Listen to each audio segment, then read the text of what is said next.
worst possible thing you could say when you walk into a car dealership. I spent 5 years with Mercedes-Benz, 5 with General Motors, and the worst thing a person could say when they walk in is, if you could just get me to this payment, we got a deal. So your loan's probably still like 19, which means you got to pay to get out. You're upside down. It's called negative equity.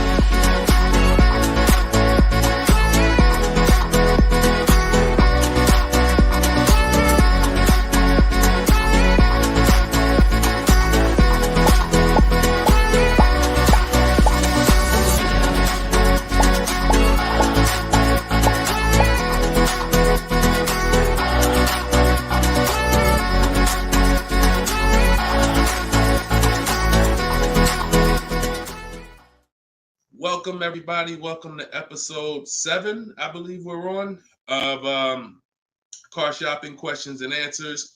We're live. Today is Thursday, 3 p.m. If you're watching this right now, then you are live. What we're going to start doing is we're going to start letting you know, because we do rebroadcast these shows all day, so you can, catch up on them. You can send friends and family to watch the rebroadcast, but right now you are actually with us live. So welcome. If this is your first time here, can you type a 1 in the chat?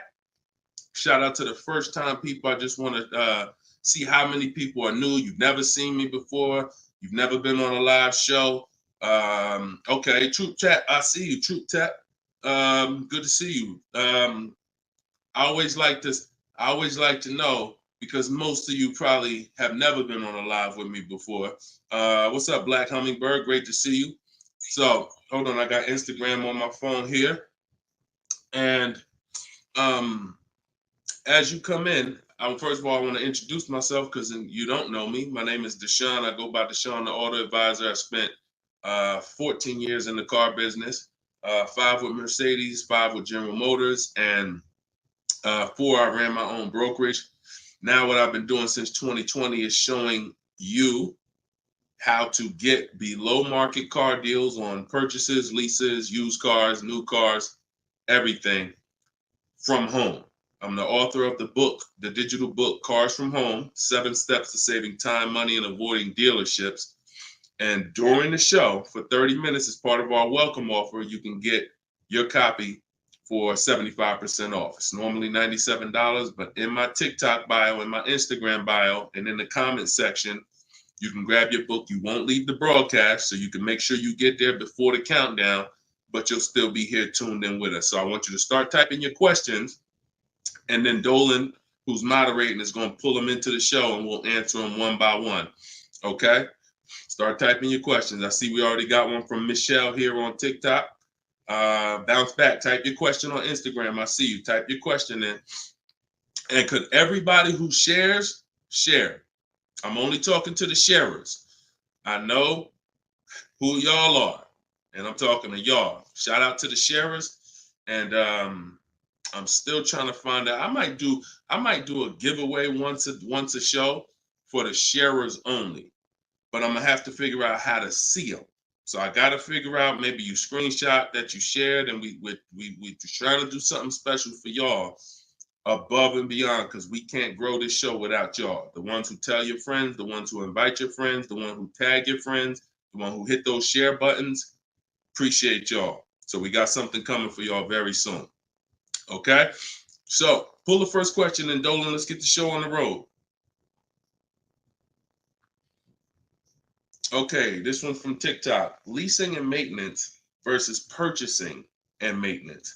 Great question. So with a lease, most times all you're doing is oil changes, tire rotations. If you got a luxury vehicle or import luxury vehicle, maybe they require like a brake fluid change. Like when I worked for Mercedes, you had a service A, service B, service A, service B. That's how it usually rotated. And the service B was, brake fluid change, but it's pretty cut and dry because it's a new car. So versus purchasing, then you're talking about long-term maintenance. Then you're talking about, which if you got a good car, you're usually still doing those things up front. But as you own it long-term, now you're doing things like, you're doing the recommended maintenance. So you might have a 60,000 mile service, a 80,000 mile service, a 100K service. These are all things that come in the maintenance book. And with the lease, 99 times out of 100, we're not doing that. So, you know, it's a very, I'm not going to say we're not doing that, but if I lease, whenever I lease, I'm not doing those services because we're out of the car way before we ever hit that mileage. So big difference, big difference. All right, go ahead. Next one, Dolan. Let's go. Black Hummingbird, and y'all forgive me because I got a little something trying to jump on me, but I'm just gonna flush it out. Praise the Lord, and we gonna get through this. So y'all see me all congested, it's because I am, but we good.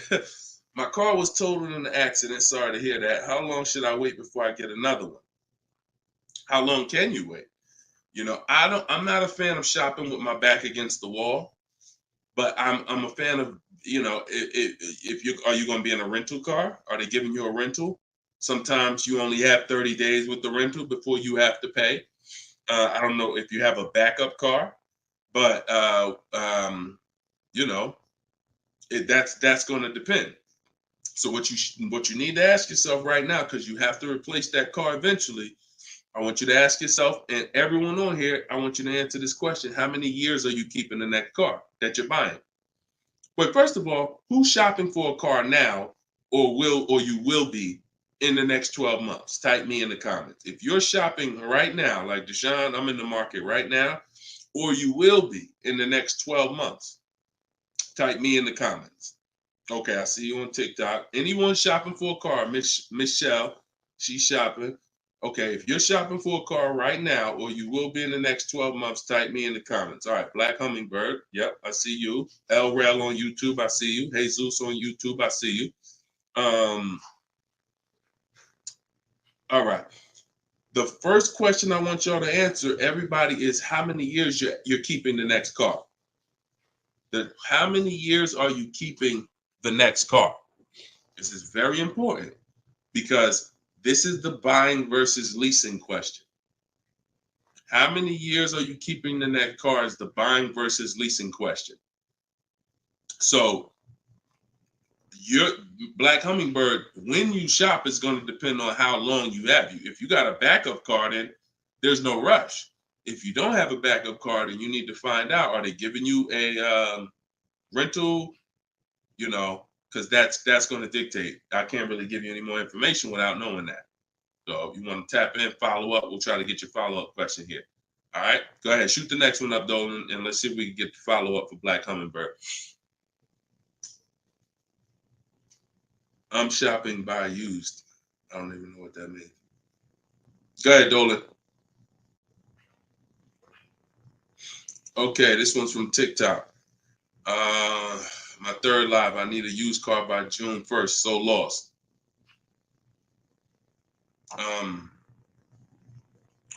Where you lost? Everyone learns differently. So you have to ask yourself, how do you learn? There are people on these lives, we've already gotten DMs and emails saying that people use the show, they use the strategy, and they got cars. So we've only been doing these shows for a couple weeks now. That's because they can learn that way. Somebody else who can't, you got to be honest with yourself, but I give you the information in multiple different ways. In my book, if you're a book person, in my video library, it's up to you. But if you're sitting here, because everything we do on this show, I try to break it down. No, we don't rush through answers. I don't give y'all one-word answers. Every question, we pretty much take it and we break it down to the nth degree. And some of the things you guys have similar questions, so we've answered them on multiple shows. But you have to know how you learn in order for you to win. Okay? If you're lost here, then you could stick around and we'll continue to do what we do here. But you have to know how you learn. That's why we make information available in a multitude of ways. You see people who have my book. Some people could piece deals together with my social media videos, even though they're all different topics. Used cars, buying cash, leases, they're all different types. So you got to really piece them together. Some people do it that way. It's up to you. But don't just sit there struggling, man. Not at the cost of what it costs. Not at what it costs. All my information is available and it's affordable. Some of it's free, a lot of it is free.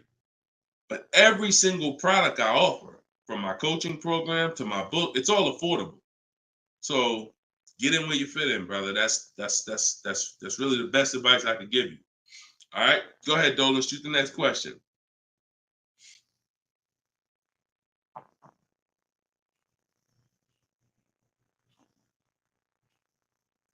Okay, this one's from YouTube. LRel, what's going on? Peace, Deshone. I'm in the market for a used pickup truck for work.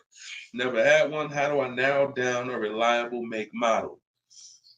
Okay, so if I'm looking at you, the question you're asking is about the quality of the car, not finding a good one. So, example, let's just say there's a Dodge, a Dodge pickup truck. I'm just making this up, and that vehicle has a low reliability score.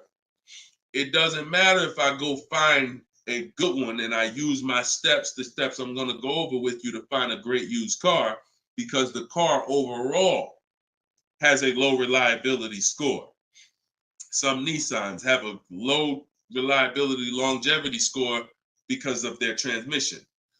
It doesn't matter if you use what I'm going to teach you to narrow it down to a great one, because the vehicle overall has a low longevity score. So I think the question you're asking is, how do I find a vehicle that has a good reliable one, and then I'll go shop for it. And because we could switch it. You could have a vehicle that has a high reliability score, high longevity score, but then you got a bad one because you didn't have a process on how to get it. So I think you're asking the first question, which is top level, how do I choose some good vehicles? And that's really Google, and we have a process. It's in our shopping process where we do a reliability check on every single vehicle. It takes 5 minutes to do. You're going to type in the specific year, because years change. You might have a 2019 that has low reliability scores. In 2020, they fixed it. So we got to make sure we're adding the year when we do this Google search. But if I'm looking for a pickup, I'm looking at like a 1500, and I'm looking at, what I need. Some people need 2500 if you need heavy duty or something like that. But then what you're doing is typing it into Google, and you're looking at all the competitors. I'm looking at the Toyota pickup. I'm looking at the Dodge pickup. I'm looking at the Ford pickup. I'm looking at the Chevy pickup. And then I'm just choosing, all right, which one of those do I like? All right, I like those two. Then I'm deciding which one I'm going to like. Now, if you're buying used, you can't test drive it, because you can't test drive a used car until literally you're ready to take it home. You can't go and test drive one here, because the one you end up getting may drive totally different. That's just the way it is with used cars.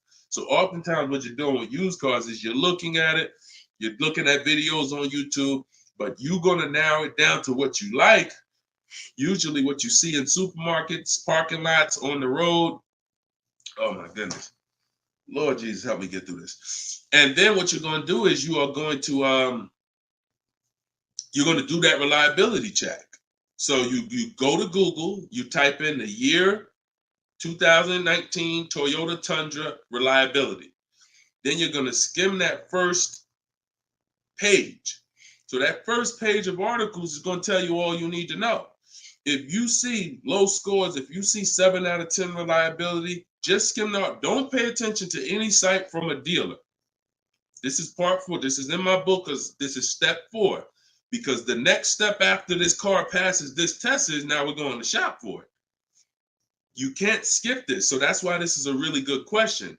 Some of you are skipping the process of doing a reliability, longevity, and initial quality check on the cars you're getting. And that's why you get cars that are in the shop every 90 days. It's not because you bought a bad one necessarily. It's because the car itself has a low rating. Transmission's going out on you because you didn't do a longevity check to see that car is known to have transmission problems at 80,000, 90,000 miles. So if you skip this little 5-minute step, it could cost you thousands of dollars. So you want to do that reliability, skim those articles, And then because you're keeping long term, you're not leasing, you're going to do the same thing with longevity. So you're going to type in 2019 Toyota Tundra longevity. And that's when you're going to see what they're saying about the car long term. Does it, transmission issues, engine issues? Sometimes it'll say right at the top, these cars are known to last 200 to 300,000 miles when properly serviced. Then then the only mission is, all right, the car itself has great scores. Now I have to find a good one. Okay? That's step one now. Okay? That's where you start. Great question. Okay, go ahead, Dolan. Shoot the next one up. All right, we got Philip on Facebook. Would you say buying or leasing is better right now? Also, what about down payment with leasing? So, all right, you should never be in a position where you're asking yourself, should I buy or lease this car? Based on what you feel. Yeah, so I feel like I should buy. No, the buying or leasing question is based on how long you're keeping the car. I have something that I do that I teach called the 8-year rule. The 8-year rule says that if you're not buying a car to keep at least 8 years, you should be shopping for a lease. Reason being is there is no way for you to get a great deal on a car if you buy it when you should have leased it. Because lease deals, when you get a great lease deal, it's so good, it's so low, it's so much less money out of pocket that it will take a buyer years to catch up with you. We did a scenario in the last show where we compared this deal that one of our students got, Frina, who uses my stuff. And anyone who's using my stuff is going to get these deals if you follow my process. It's not, you don't have to be great. You could be a bad negotiator. It doesn't matter. As long as you know how to use a computer and do copy and paste, you can get these deals.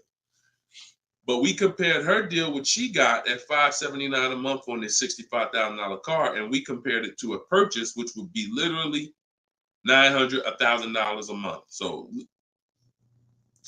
how do we make this decision? Very simple. If you are not buying your car to keep for 8 years, you should be leasing it, because in the middle, y'all know when I break this out, if you've been on the show before, this is the depreciation scale. This is how your car goes down in value. I know some of you have been taught, I want to buy my car, I drive as much as I want. I don't want to pay for the miles. But you are paying for your miles. Because check this out. You buy your car here for $30,000. A year later, even if you don't drive it, it's no longer worth $30,000. At best, it's worth $22,000. If you don't drive it 1 mile, it's probably worth $25,000. You lost $5,000 and you never drove it 1 mile. That's depreciation. So your car is depreciating like this. Year 1, year 2, year 3. That's why you flipping these cars, buying cars, trading them in 6 months, a year. You're losing at least $5,000, $10,000, but they'll hide it in a monthly payment. See, a cash buyer, you never do this. Some of you who are like, I pay cash, you never do it. You never buy a car, turn around, I don't like the car, I'm gonna trade this thing in. Because when you come in and they tell you, well, I know you just paid $35, but we could only give you $28. I just bought the car 6 months ago. You know what I mean? I lost $7,000 that fast? Yep, at least. You're like, all right, I'm not doing that. But with a payment, they'll hide it in the payment, and you don't understand. You just lost $7,000 in 6 months. So this is how you have to see this short-term ownership when you buy a car. My car is going down in value 20% the first year, 15%, 15% the third year. It's losing thousands of dollars. But if I keep it a long time, 7 years, 8 years, it starts to level out where I'm not losing that money anymore. If you have a car outside your house right now that you've had for more than 8 years, I want you to type the number of years you've had the car. Everybody on here, we're live. This is our 3 p.m. Thursday live show. This isn't a rebroadcast. So tell me right now, everyone who has a car outside, type how many years you've had the car. How many years? If it's 8, if it's 9, 10, 12. Had somebody on the last broadcast, somebody said they had like a 15-year-old car outside. You'll notice this, Gilda, you got an 11-year-old car outside. Here's what you'll notice. Your car is no longer losing value like this every year. Your car is no longer losing value like this every year. You're going to look and say, if let's assume right now, Gilda, your car is worth, I'm just making up a number. I don't know the car, nothing. Let's say it's worth $8,000. A year from now, it's going to be worth close to 8,000. Probably worth 75. That means you've won. So when you're trying to, when you are buying, wow, Carol's Care has a 18-year-old car outside. So that means you've won, because this is how you win with a purchase, and pay very close attention to what I'm about to say. You don't win when you pay off the car. You pay off the car, but your car's still dropping like this. You didn't win yet. You didn't win yet. You win when you actually pay off the car and now the car is not dropping in value. You beat the depreciation. That's when you win purchasing. A lot of people were taught, don't keep the car that long. And that's where you're losing. That's why leasing is for you.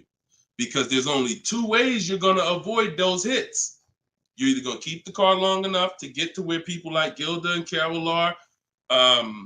Look, Big Rich has these are people who kept cars long term, or you're going to get great lease deals where you're paying pennies on the dollar and you're winning. But those of you who are stuck in the middle, we got to get you out the middle, because you are losing the most money. You buy cars, you resell them. You buy cars, you trade them in 2 years, 3 years, you're losing the most money. You lease, but then you buy the lease. You're losing the most money. You're stuck in the middle. You got to pick a side. There's only two ways to win. Great lease deals, long-term ownership. Anything in the middle, you're losing thousands and thousands of dollars in depreciation. All right, we clear? All right, perfect. Shoot the next one up, Dolan. I see you, Luscious. I purchased the book. Awesome. Congratulations. Enjoy it. This whole show is sponsored by my new book, y'all. It's called Car Shopping. It's called Cars from Home. 7 Steps to Saving Time, Money, and Avoiding Dealers. So we have a welcome special. So you can get your book for 75% off the whole broadcast. Well, 30 minutes. It's normally $97, but you can get yours. We're rated 4.94 on Goodreads. You can get yours for $24 as long as you get to my bio before the 30 minutes expires. And $97 is a great price. Because here's the thing. I got a lot of books on my shelf. I cannot tell you a lot of books that saved me a lot of money. And my goal for this book was to be one of the books where you look at and say, man, this book right here has saved me thousands and tens of thousands of dollars. And that's my goal for the book. And we've been doing well at that. So, all right, this one's from Instagram. Mission Green. I'm in a purchase for 2 years with negative equity. Want to get into a lease. How can I walk away with the least out-of-pocket cap? So, you're in a purchase right now. You realize, Deshone, I'm not keeping my cars 8 years. I want to transition to a lease. Okay, so what you're going to do, the first thing you're going to do is an equity assessment. Equity assessment is when you find out you're going to get the highest bid, because we never sell a car. We don't trade cars. We never replace a car without getting bids on it. We never buy a car without getting bids on it. We never take a loan without getting bids. So what we're doing is we need to get bids, because bids are going to tell us what is the highest offer we can get for our car, which means that would be the smallest amount of negative equity we could possibly have. So as you get these bids, you're going to get your payoff from your bank, call your bank, get your payoff, then go to CarMax. We like to get 6 bids. CarMax, Driveway, Carvana, Kelly's Blue Book Instant Cash Offer. Do not use kellysbluebook.com. It's nothing but a marketing website that it does us no good. Kelly's Blue Book Instant Cash Offer. Auto Nation Sell My Car, and Car Guru Sell My Car. Now, that'll get you 6 offers. And once you have those 6 offers, you'll know this is what my best case scenario is when it comes to my negative equity. That's my best case. There's 2 ways to get out of negative equity and get a car. There's 3 ways to get out of negative equity, but one of them doesn't lead to a car right now. So we're talking about the first option. That's what you do, and you want to pay the difference. So you're going to get all those bids, and you're going to look and say, okay, I got a $4,000 negative equity if I sell my car to AutoNation. They're the highest bid. Highest bid, 4,000 negative equity. I would not be taking any other money other than the putting it to the negative equity. If you got $4,000 in your pocket or anything, and you're like, hey, should I put this down? No, we're going to get the next car with no money down. We need to minimize our negative equity by taking the highest offer from the online bidders. Now, once that happens, we close the gap, and that's the way to move. That's the best case scenario. So if you can't do that, then what you're going to do is you have to trade. This is the only time we trade cars. There is no other time where we are going to trade a car, because you don't get the most money trading a car. You don't get the most money trading anything. If you think about it, if you got a lawnmower and I got a bike, and I'm like, man, look, I'll trade you my bike for your I'll trade you my bike for your lawnmower. Neither one of us is really getting the most money that we could get. That's a trade. It's like a little compromise. I take a little less because I got something you want, you got something I want. It's different than me saying, you know what, I got a bike. Let me see the most money I can get for my bike, and then I come back and pay you for the lawnmower. And this is how you have to see it. This is why we don't trade. Because when you trade, you're not making the buyer win a bid. You're not making the buyer bid. You're just saying, whatever you could pay me, I'll take it. That's why the first option I just laid out is the best option. But some of you don't have the cash to pay the difference. So you have to now forget about the old car right now. You shop for your new car and you get bids. So let's just say in that example, I find out I'm you. I can't cover the difference and sell to the online bidders. Now I'm going to start shopping for my lease. So let's say I'm shopping for a Jeep Grand Cherokee. I get my offers. I find out who wins the bid. I identify you're the highest bidder, and I'm going to that dealer and saying, okay, you're the best bid. Can you tell me what you could pay for my old car? I'm not telling them what I owe. That doesn't matter. I'm just seeing, what could you pay for my old car? And then I'm going to have them get an offer. Now, it's not, in 99% of the time, you guys, it's not going to be what you thought it was. Which, if your highest offer over here with the online bidders was 22, do not think that dealer who won the bid is going to say, I'll give you 22. They probably say, the most I can pay for it is 20. And you have to take it because they can't win both bids. That's just almost impossible. The fact they're going to outbid all their competition on the car you're trying to buy from them. So I beat all these other Jeep dealers to win your business, and I'm going to beat CarMax, Boom, Driveway, all these other companies, and pay you more for your trade. That's not going to happen.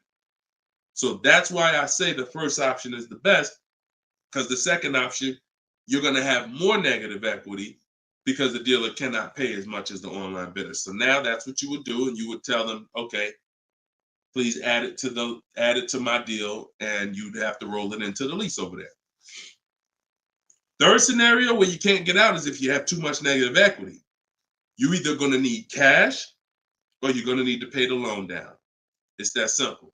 Because when you bring that negative equity over, the bank only has a certain amount that they're going to approve. If you're buying a $40,000 vehicle, they're not going to approve $55,000 because you got all this 10 grand negative equity, 12 grand, you're just trying to slap it on. You can have a 900 credit score. That's why I call negative equity the bad credit for people with good credit, because it can literally prevent you from getting a car. So that's when you have to pause, or you got to put money down to try to get within the loan to value ratios. And that's why I say stay out, get out of negative equity and stay out of it. And 99 times out of 100, the reason for your negative equity is you don't lease. You don't lease. You buy cars, you take out 5-6 year loans on them, God forbid longer, 7 years, 8 year loan, and then you trade those cars in before the loan's paid off. That's what's happening 99 times out of 100 to cause people negative equity. And we got to, and that's the cause. So I just gave you the solutions, but I also want you to know the cause. And that because you're already moving to a lease, you already understand, which is good for you. You already understand, all right, I'm not buying cars anymore until I want to keep something 8+ years. I'm going to start leasing. So this should be your last time ever having negative equity. Okay, great question. All right, Dolan, let's throw the next one up. Great question, Mrs. Green, Mission Green. All right, we are live, y'all. It's our Thursday 3 p.m. live show. Shoot your questions in. Dolan's going to pull them in one by one. We're going to try to get through as many as we can. What's the best way to start about negotiating from the online price? Is this for a new car or used car? This is RT. I don't want to mispronounce your name. How do I get your book? S. Lewis, it's in the comments. Dolan, can you make sure we got the comment for S. Lewis here on YouTube? For those on YouTube, in the comment, we should have a pinned comment where you can just click it. You go to deshonsbook.com, or you might be watching us on a screen. If you're watching us on a television screen, you can scan that QR code with your phone, and you can get it that way. If you're watching us on TikTok or Instagram, you can go to my bio. There's a link in my bio, and you can grab your copy. And you won't leave the broadcast. You'll still be able to hear us, but you can get your copy before that 30 minutes expires and the book goes back up to $97. Okay, when are you really live? I'm live right now, TFD. I don't want to mess up your name. So, all right. So I can't wait for you to answer, but what's the best way to start negotiating from the online price? So let's just assume are you talking about a used car? If you're talking about a used car, here's what you got to know. There's two types of dealers. One dealer posts great prices and sells cars very fast. That's I didn't witness this until I worked for a Lexus dealer. I worked for Lexus for like 6 months. It wasn't for me. Great car, but it wasn't for me as far as the dealership. It's just I had already sold Mercedes. Mercedes was a little bit more exciting clientele because it's just a bunch of different people. There's luxury people, there's sports people, there's performance people. So I went back to Mercedes. But what I saw with this dealership was big on volume. Great price, not going to mark the car up a lot. So if you come in thinking, or if you call thinking, hey, take $3,000 off because you're programmed to negotiate, you're not programmed to know a good price. See, when you know the used car market, which is what I teach, this is what I teach in my book, it's what I teach on the show. You need to know the used car market because, and remember what I'm about to say, this is very important. What's hurting you is you don't even know a deal when you see it. I've had people who are looking, I'm literally making them an offer that I know the dealership is daggone my manager don't even want to do this deal, but they need it. We need the deal. We behind on our numbers. I'm selling the car. We ain't making, it's like pretty much a break even triple net deal. And they're still looking and questioning it. There's nothing we can do. And the reason why I never get in that situation, and the people who listen, if you listen to me, you'll never be in that situation, is because when you have multiple offers, you know a deal. See, the reason why those people would question if this was a deal, they didn't have enough offers. They didn't see that there's offers $2,000, $3,000, $4,000 more than the one I was making them to know confidently, Deshone, this is better than every offer I got so far. Let me take this and get up out of here. So you don't know a deal when you see one, and that's hurting you, because someone who knows a deal, like me, or like somebody that listens to me, give you an example. Some of you are in the same town as some of you have my book. And some of you are actually shopping for the same car that someone else on here is shopping for. that means y'all are competing. So someone who's using my stuff and who knows a deal and who's sitting here talking to multiple dealers while you looking at one dealer slow and doing this, they're going to get that car out of before you even have a time to wonder if this was a good deal. Oh, you know what? That is a good deal. Let me call them back. That car's gone. It's gone. So that's the first type of dealer. They price the cars to sell, and they're not going to be online for more than 24, maybe 48 hours, and they're gone. The other used car dealer is dealers who price them high, and they prepare to negotiate. They're ready because they know people want to see a discount, and they're waiting for somebody like you to come in and say, okay, knock $2-3 grand off, you know. But if they're overpriced, what does it matter? If you're overpriced $3,000, $4,000, $5,000, and you take $3 grand off, you're still, it wasn't the best deal. So don't think so. To some of the best used car dealers, when I bought my Infiniti truck, he literally only had $800 he could give me when I got there. I didn't ask for it when I was on the phone because, again, what I say, I'm trying to teach y'all the psychology. I don't want you to know everything that goes on behind the scenes. I just want you to know what to do. But every now and then I got to tell you why you should be doing this. When that car comes on and that dealer knows this is the best price in the market, this car is not going to last for 48 hours. You call them and say, hey, could you do another 1,000 off? Click, not even interested. One, the car just got here. I don't know who you are. I don't know if you're serious. Listen, we ain't got no time for that. What we do when we find that best car is we know we've done all our research online from home. I'm on my way. Only thing I need to know is has the car been smoked in? Because I can't see that online. That's the only thing. We verify that there's no fake fees because some dealers will price a car low and then they add fake fees because they want you to come without even asking them about the fees. And the second type will, hey, the car's been smoked in, and if you don't ask them, you'll get there and be like, oh, car smells like smoke. That's the only two things we verify. No bogus fees. Nope, hasn't been smoked in. I'm on my way. Then when I get there, we test drive. Car meets our test drive. All right, boom. Can you do another 500 off, 700 off? Because I already know it's the best price in the market. See, when you know the market, you negotiate intelligently. When you don't know the market, you come in, hey, listen, take $3 grand off. You don't realize you look ridiculous. I don't want you looking ridiculous saying, yo, man, I can't do it. You haven't done your research. I don't want you leaving, oh, man, that dealer don't want to make a deal. No, you didn't know a deal. And you leaving and you like, oh, man, I'm going to find somebody. So this is the science of car shopping online. This is the science. You got to be able to know, is this car the best price in the market? If so, I'm not going to ask for any discount until I get there. Because once they see me, I drove it, they know I'm serious. I know the car's the best price in the market. Hey, can you do another 500? Even if they say no, I know they won. All right, I won. But if they say, yeah, listen, I wouldn't normally do it because the car just got here, which is true. I know that. But, you're here. All right, $500, we got it. Or, hey, look, can we split it? I really don't have the room. In which case, we know they're telling the truth because we know the market. You got it. We'll do it. This is how you get below market used car deals. You don't just stumble onto them. You get what I'm saying? Is everybody clear on that? Type clear if y'all are following what I'm saying. Clear if you're following what I'm saying. You're not going to accidentally stumble into a below market deal.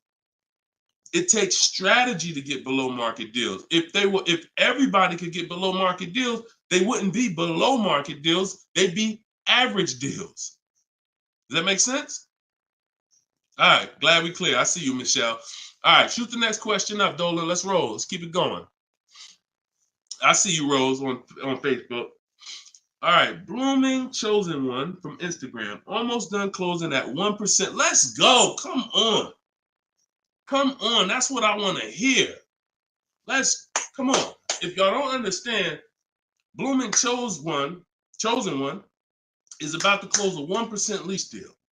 That means her lease pay, I'm assuming that this is a woman. I can't see, so forgive me if there's no picture. She's about to close a lease deal at 1%, which means her lease payment is 1% of the MSRP, no money down. I just want to make sure it's clear, chosen one. We don't, if it's money down, it's not 1%. It should be like $400 a month. I'm giving you $400. Car's $40,000. That's 1%. So, any tips on techniques for finding great deals on insurance? I use Insurify or I use Jerry. These are apps that shop on websites that shop multiple carriers.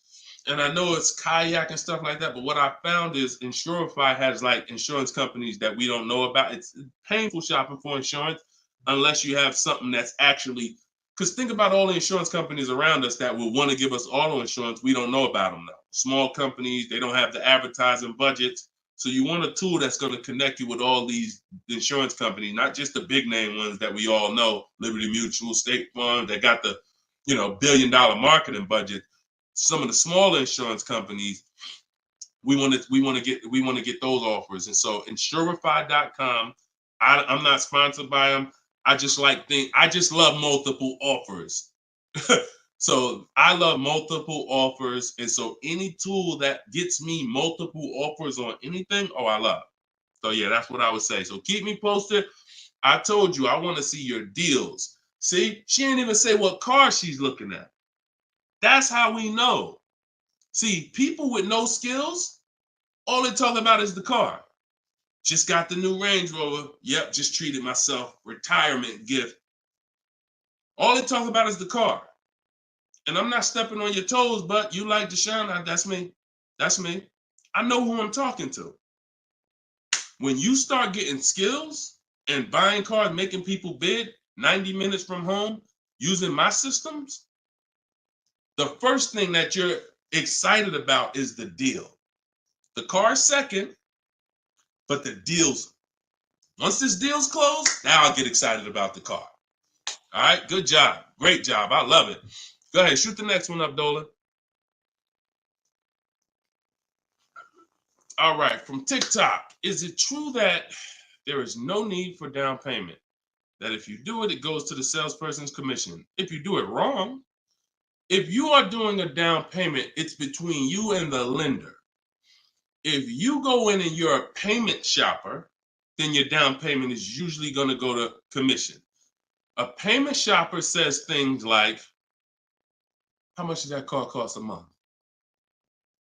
Okay, that's a little high. Could you get it to, could you get it like under 6? That's a payment shopper.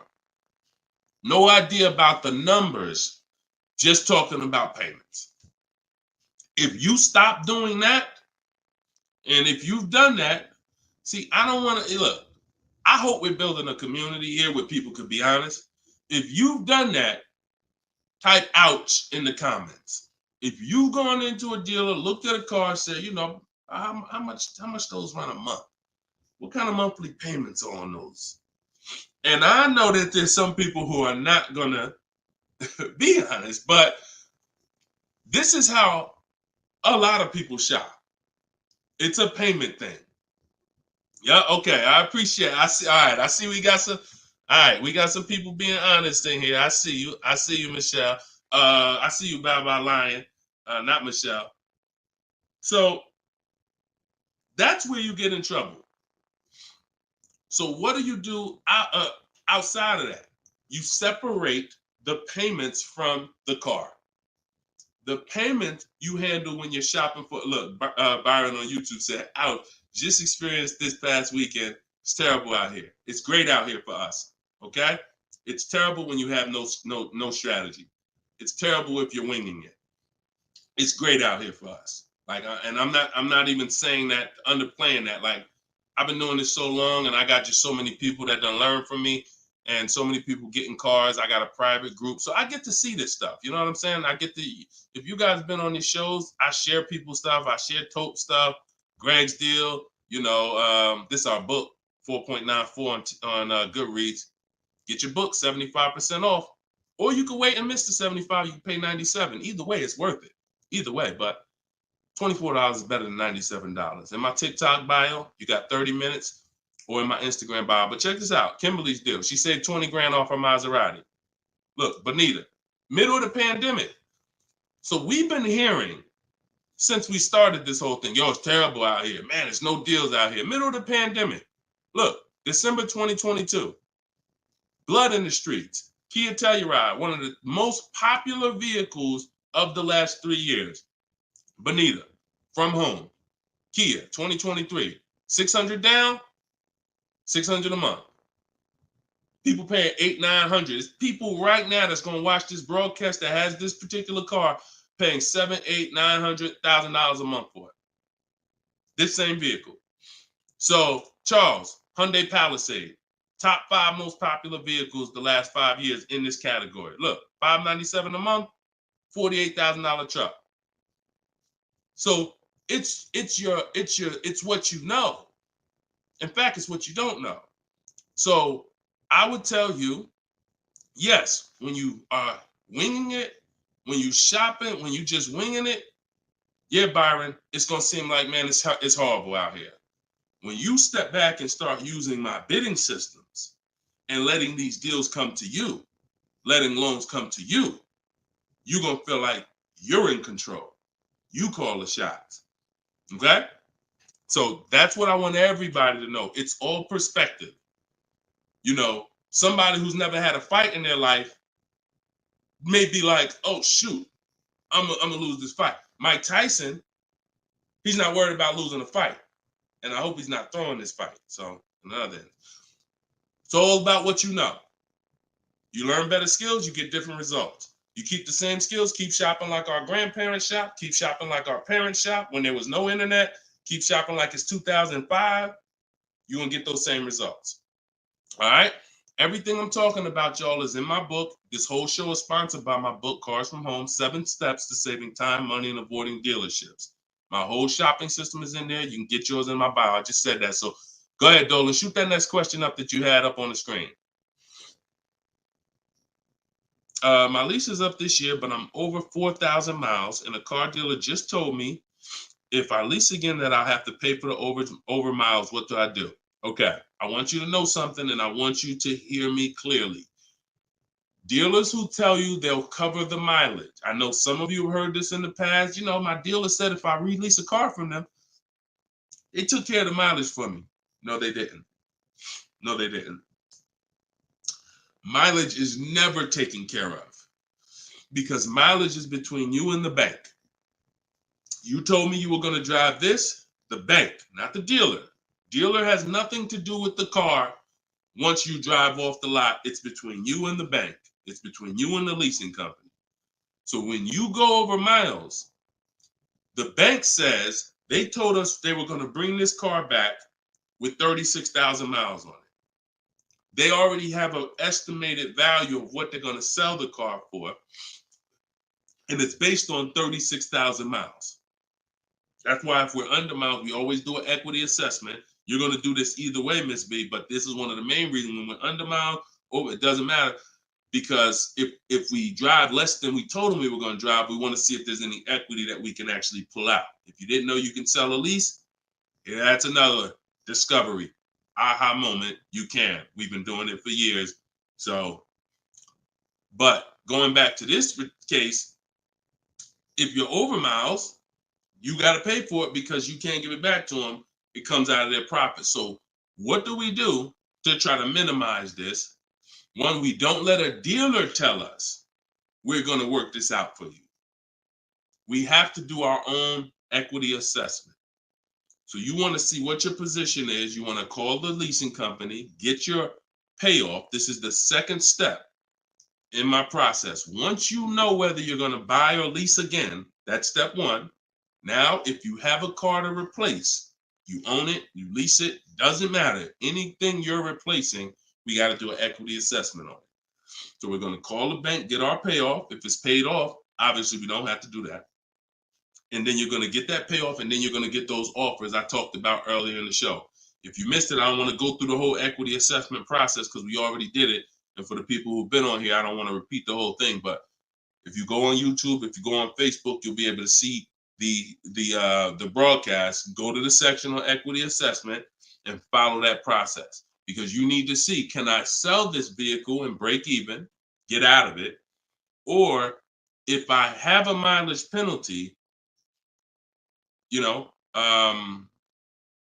does it make more sense for me to actually get out now, which in a lot of cases it probably won't, because you have payments remaining. So if you got out now, see, if you sell it, it's clean. So if you sell it, and it goes back to what we were talking about with what somebody asked the question about the negative equity. Let's just say I'm you. I do my equity assessment. I find out to get out of the lease, I gotta contribute like $1,000, but I could get out now. When I sell a lease, there's no penalty. It's literally no payments due, nothing. It's everyone's whole. That's the only way. Everyone's whole. My second option is I gotta account for the payments I have left on my contract. If I got 5 payments left at $500 a month, that's $2,500.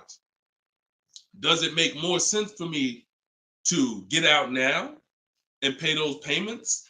Probably not. Or does it make more sense for me to just wait and take the mileage penalty? So those are the 3 things you're comparing.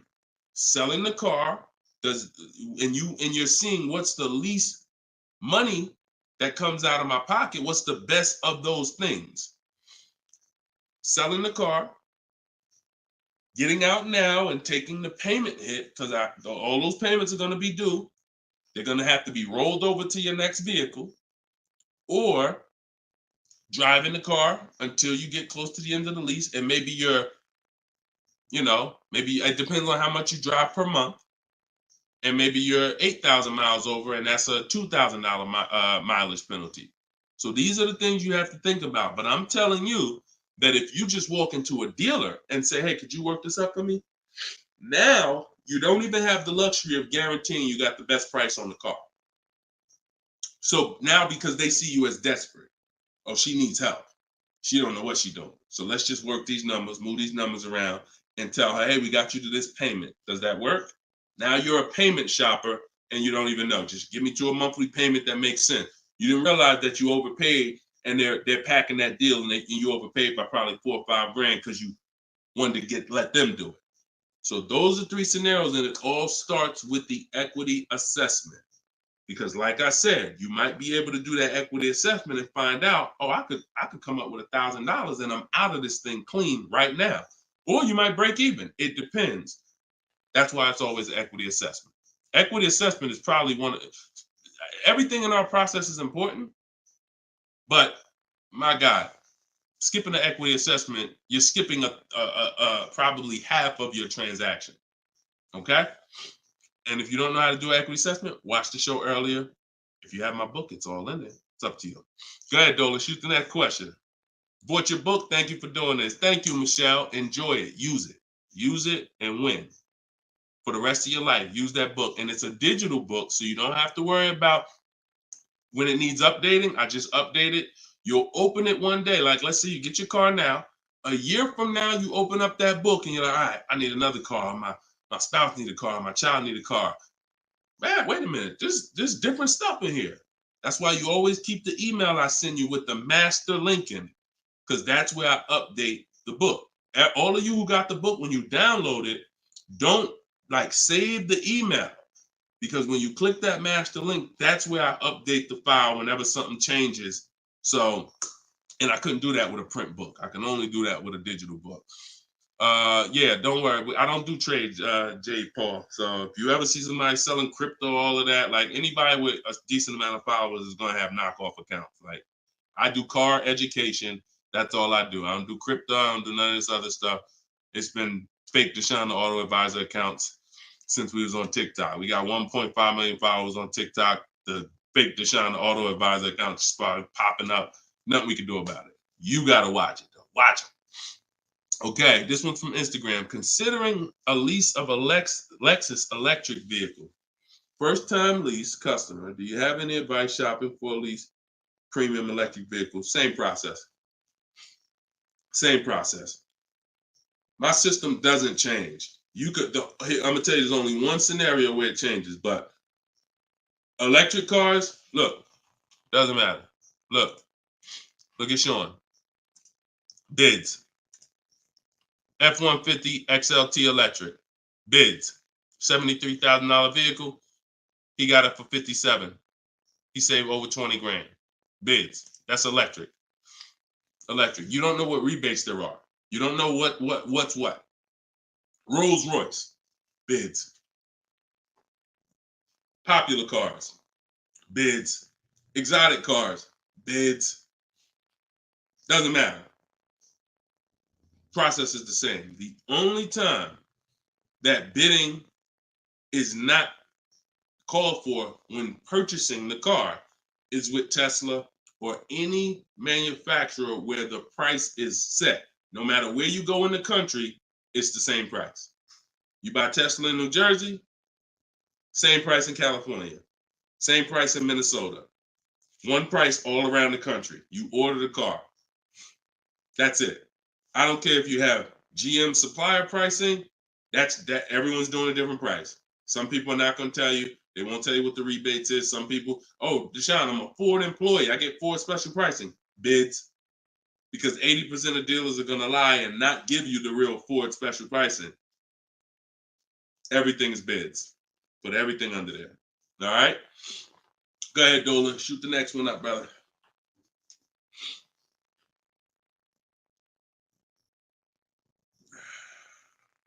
No, you don't bid. You don't bid, Coco. You're making people bid. This one bounced back, Brian from Instagram. What's up? Hey, bro, I recently financed a BMW 330M, but the problem is they gave me a high APR. Sounds like a payment shopper.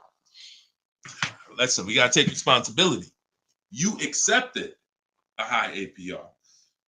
Now, how do you get out of it? Only way is to refinance. You can refinance or sell a vehicle. And so bids, what we do is, see, now let's just say for an example, you use our system we call the bank bidding war. Bank bidding war is 3 rounds. We check to see if there's any special interest rates. 1, no special interest rates on the car, which a BMW 330M, probably not. You never know. But then if there's no special interest rates, we go and we get bids and we find a dealer that's going to sell us the BMW M for the lowest price. And it doesn't matter, popular cars. I had a young lady earlier this year. Well, no, that was last year. She was looking at the brand new X4M, redesigned, just redesigned, brand new body style. She got her offers. Best offer was $3,000 below MSRP. Worst offer was like $5,000 over MSRP. Brand new, newly designed, fresh in the country. No one's ever seen it. Bid, she got $3,000 below MSRP. When people are paying thousands more than that. So it doesn't matter the car. Now, once we, but that's that's the part where I say you separate the loan from the car. You separate the loan from the car. We find the dealer who's going to sell us the car for the lowest price. Once that's done, now this is when we talk about the second round of the bank bidding war, which is my bank, my credit union, online lenders, not the dealer yet. The dealer is round 3. The dealer's banks, the dealer's credit unions, that's round 3. That's the final round. Second round is I'm coming home, getting my bank, my credit union, online, giving them my information, going online, car loans online, looking at everyone that I can find that gives car loans in my area, letting all these people run my credit, because if you do this right, it doesn't affect your credit other than one hard inquiry. It shows all the inquiries on your report, but when you rate shop using the bank bidding war strategy, at the end of the window, it only weighs on your credit like one hard inquiry. But you got to do this in this small window. It takes 2 days. First one is all of those bank, that's the round 2. So now let's say my best rate from that round 2 is 7.9 interest rate. Okay, round 2's done. Now I'm calling the dealer who won the bid, who has my car waiting. I already reserved it. And I'm saying, okay, my bank or this bank gave me 7.9. If you guys can beat it, I'll give you the business. Now, round 3 starts with the dealer going to work. That's when the dealer's bank. See, the problem is the dealer was your first offer for financing, or one of your first offers. The dealer, when properly done, is our last offer. And so if he came back and at the end of those rounds, 8.99 was the best rate, you wouldn't have a question. You wouldn't be questioning it. You wouldn't be saying, oh, man, how do I get? You would still be considering refinancing because that's still the solution. Whenever rates get lower, you refinance. But you wouldn't be it wouldn't be they gave me that. It would be that was the best rate available at that time. So that's why you need to get bids for future reference. But in your case now, all you can do is find somebody to refinance the loan. And that's what you do. Type in car loan refinance online. Call your bank, call your credit union. Hey, I'm looking to refinance and see if they can be 8.9. Okay. For future reference, though, bank bidding war. Okay. And that's, we gotta, we need to, I want to get you to the point. You gotta, it's up to you. Use this. Everything I'm telling you is simple. Nothing I'm telling you is rocket ship building. This is all simple online processes from a computer. We got grandmothers doing it. We got introverts doing it. Doesn't matter. We don't even talk. Has anybody heard me say anything about talking? No. We're using online tools to get these processes done. That's why they work for everybody. If you had to talk, then yes, you could mess it up. But this is for the future reference. We want to guarantee that we got the best price. And the only way we're going to do that is with bids on everything. Okay? Go ahead, Dolan. Next question. Great question, though. All right. This one's from TikTok. Can24 Loco. Is a lease worth it if I know I'm going over the miles? You pick your miles. You pick your miles. I had somebody no, I don't even want to talk about him. Somewhere along the line, they told him it was okay. So, you pick the miles on a lease. And I would never in a million years pick less miles than I need. 10,000 miles per year, 12,000 miles per year. And here's what happens. If you see somebody who's intentionally picking less miles to save $20 and to go from 10,000 miles a year to 12,000 miles per year is probably like $20 a month. To go from 12,000 to 15,000 for most cars is probably another $25 a month. So the difference between 10,000 miles per year and 15,000 miles per year, 15,000, no penalties. Deshone, I know I need 15,000, but I took 10. So you're going to do 15,000 anyway, and you're going to be penalized for the 5,000 per year over at 25 cents a mile. Instead of paying the additional $45 a month, which would be way less than the penalties, because 5,000 miles per year, 15,000 miles over at 25 cents a mile is $3,750. $45 a month times 3 years is $1,620. Numbers are numbers. $45 a month more to my lease contract from the beginning, because that's the mileage I really need. I'm paying $1,620 extra over 3 years to have a comfortable lease experience, no penalties, and I can enjoy my lease. Versus taking 10, knowing I'm going to drive 15, and then looking and saying, dang, I'm over miles by 15,000 miles, and how can I avoid this almost $4,000 bill that's coming? Choose your mileage wisely. Deal structure. Step 3, I got a whole step in my process on deal structure. This falls under deal structure. So we never take a lease knowing we're going over the mileage. We just never do that. We're setting ourselves up to not enjoy the lease. For what? That's it. Step 3 in my process, part of deal structure. I got a section in my book on this, is choosing your mileage wisely, where you look and estimate how much you drive, Or if you have a car, you just look back and say, all right, I drive 12,000 miles per year. You can look back at what you drove. If you don't have a car, then you're just going to look and say, all right, how many miles do I drive to work? Okay, and you add the miles up, and you'll see throughout the year. Oh, plus I'm gonna take a vacation. I want to go down. I want to go on vacation 2 times a year. That's gonna be another 1,000 miles each. All right, perfect. I need 14,000 miles a year. It's a 5 to 8 minute exercise, but you haven't been taught to do it. So there's nothing in I don't skip anything because I've been doing this since 2006. I've seen thousands of scenarios working in dealerships, General Motors, Mercedes, thousands. And every time I see something that is horribly wrong, that's costing somebody money, I just made sure I added it to my process. Okay, I'm gonna make sure anybody who listens to me doesn't do that, because this is what happens when they do that. So we got to choose our mileage wisely to actually enjoy our lease. Okay. All right, y'all. Look, we hit 1 hour and 6 minutes. I'm gonna wrap it. I usually try to go like 1 hour and 15 minutes, but as y'all can see, I'm actually struggling to get through this. I need to go and get me some tea, and that's what I'm gonna do. This is our second show for the day, and some of you may be watching us on a rebroadcast, but right now we're live. We've been live Monday, Tuesday, just so y'all know, and I'll probably have a link in my bio by tomorrow to our calendar.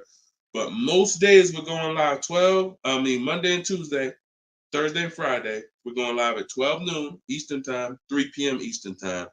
So that's when our show is going to air live. And every time you see us on a rebroadcast, we're going to have a sign on the top that says rebroadcast. So y'all know, okay, this is a rebroadcast in case I couldn't watch the whole show. I was at work. So we rebroadcast all the time. But yes, always a pleasure, y'all. Let's keep winning. Shout out to the people who got my book. I appreciate y'all. Thank you to those who reviewed it, who helped us get to 4.94 on Goodreads.com. I appreciate you, and continue to use the book and continue to unlearn the bad stuff you learned about car buying. If you don't hear me say it, that's because I don't do it. And no one who listens to me does it. You hear somebody say, yeah, I was in the dealership. I was in there like 4 or 5 hours, but man, I was using what Deshone teach.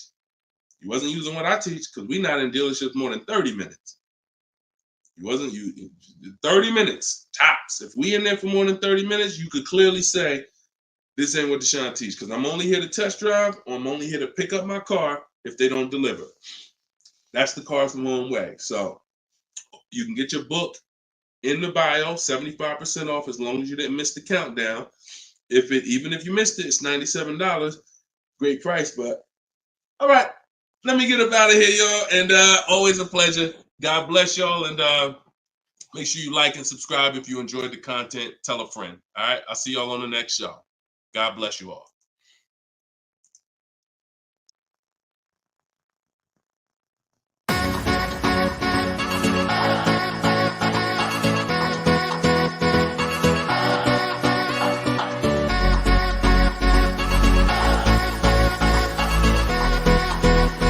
The worst possible thing you could say when you walk into a car dealership. I spent 5 years with Mercedes-Benz, 5 with General Motors, and the worst thing a person could say when they walk in is, if you could just get me to this payment, we got a deal.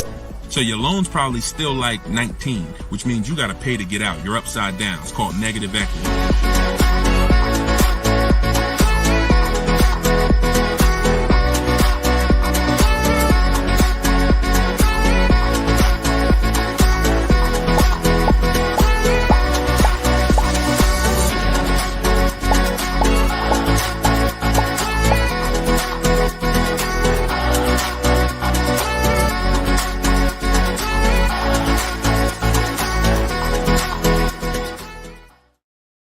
What is going on, everybody? Welcome to episode 9. Maybe episode 8. Either way, I'll make sure the right episode is in the comments. But welcome to Car Shopping Questions and Answers. This is our live show. It is Monday. This is our noon show. We want to make sure that you know when we're live and when we're rebroadcasting. So every time you see the rebroadcast, you'll see a badge that says previously recorded or rebroadcast or replay. But whenever you don't see that badge, then you know we are live, and you can engage with us and ask your questions, and we will make sure that we get through as many as possible. So come on in. Everybody just come on in. I'm actually just sharing this broadcast on Facebook now. And on TikTok, welcome. I see you, Claudia. I see you, Dreamer. You guys can start typing your questions in. And let's do a little housekeeping first while we let the first couple questions come in. If you don't know me, this is your first time ever on a live with me, type the number 1 in the comments. I want to give a welcome to the first time people who've never been on a live with us before. And welcome back to the people who've been here before. I'm your host, Deshone. I'm known as Deshone the Auto Advisor. I spent 14 years in the car business with Mercedes-Benz, General Motors, and running my own brokerage. And now what I do is I teach people the science of car shopping from home. I'm the author of Cars from Home, my new digital book, 7 Steps to Saving Time, Money, and Avoiding Dealerships. And everything that I talk about, everything if you've seen any of my social media videos, everything is based on one of the 7 steps in our shopping system. So we don't hold back. So you guys can come in. I see a lot of people on TikTok coming in. Could y'all start tapping the screen if you're going to spend 10, 15 minutes with us? We're usually here for at least an hour. If y'all can start tapping the screen so we can let TikTok know we're about to talk some serious money over here. Frankie, I see you. Good to see you, Frankie boy. Thanks for sharing. Shout out to the sharers. And whenever we have the first question, we will certainly get down to it. Also, if you, all of you do have the opportunity to get my new digital book at 75% off. I always like to let you know about this welcome offer. The book is normally $97 and it's currently 4.94 stars on Goodreads.com. So thank you to all of you who have taken the time to rate the book, to review the book. But most importantly, thank you to everyone who's using the book so that you can stop car shopping like our grandparents. No offense, but most people are shopping the way our grandparents shopped before there was internet, before there was leverage. And my mission is to show anyone who's willing to listen how to stop doing that and how much money that's costing them today. All right. Did we get the first question yet, Dolan? If not, then listen, you know I could keep talking. Okay, here we go. Instagram. Shout out to Instagram.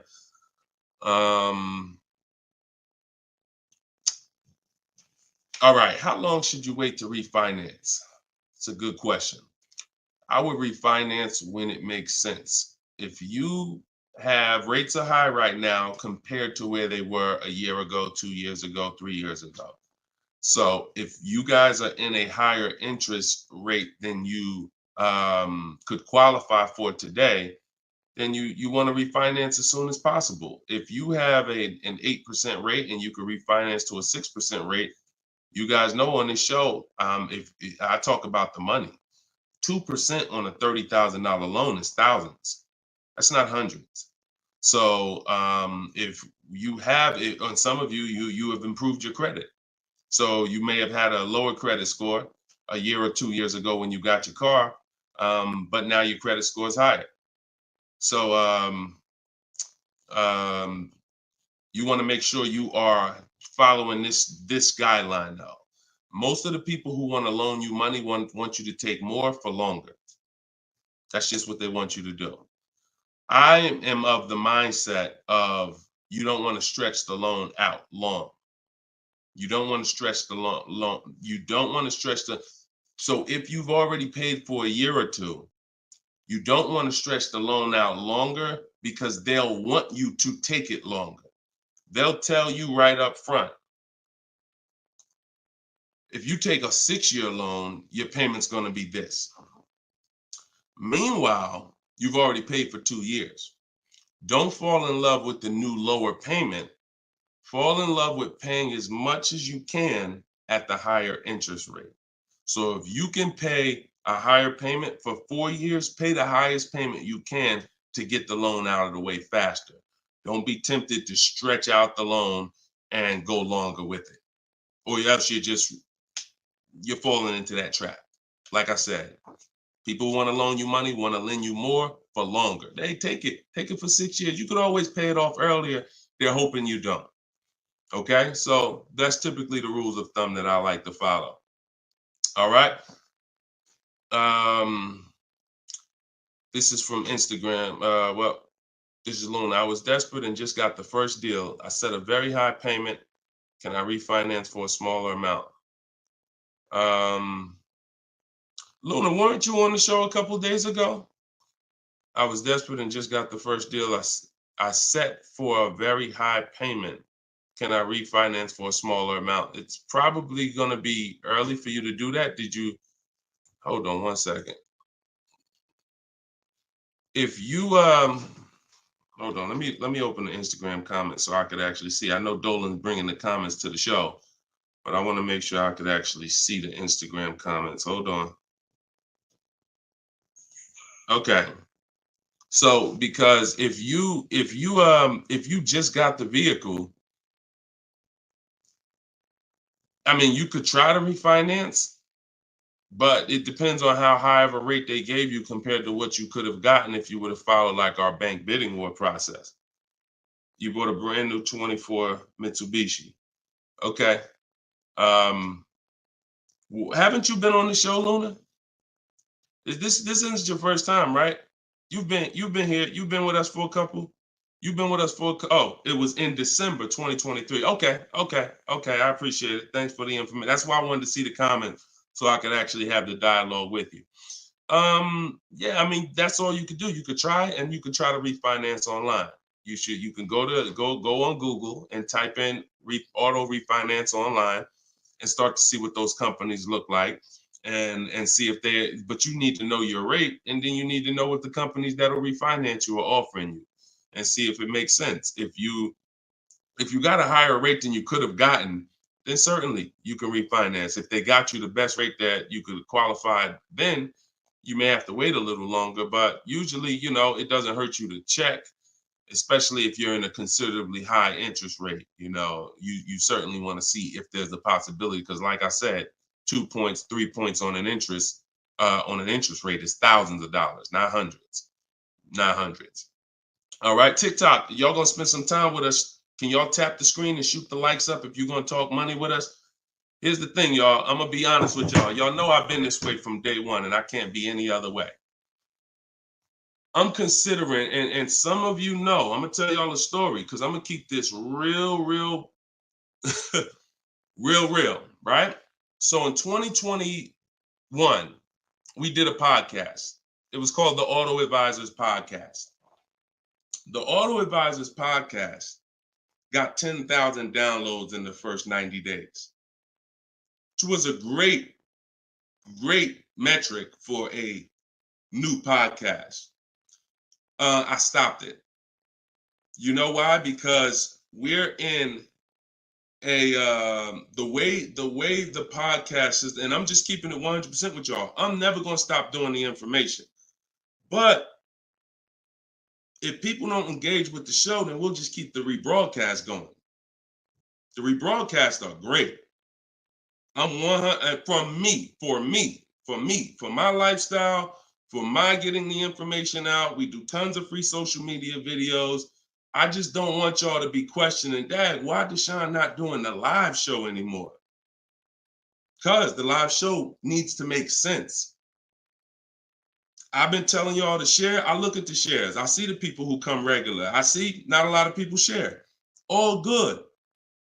I just want y'all to know that when you can't ask the questions and you got to just do the rebroadcast, that's going to be the reason why. That's really going to be the reason why. Because we can sit back and we can let this live stream go 24/7. I love it. Dolan runs it. It's great. We sell a lot of books throughout the day. People get their questions answered. It's great.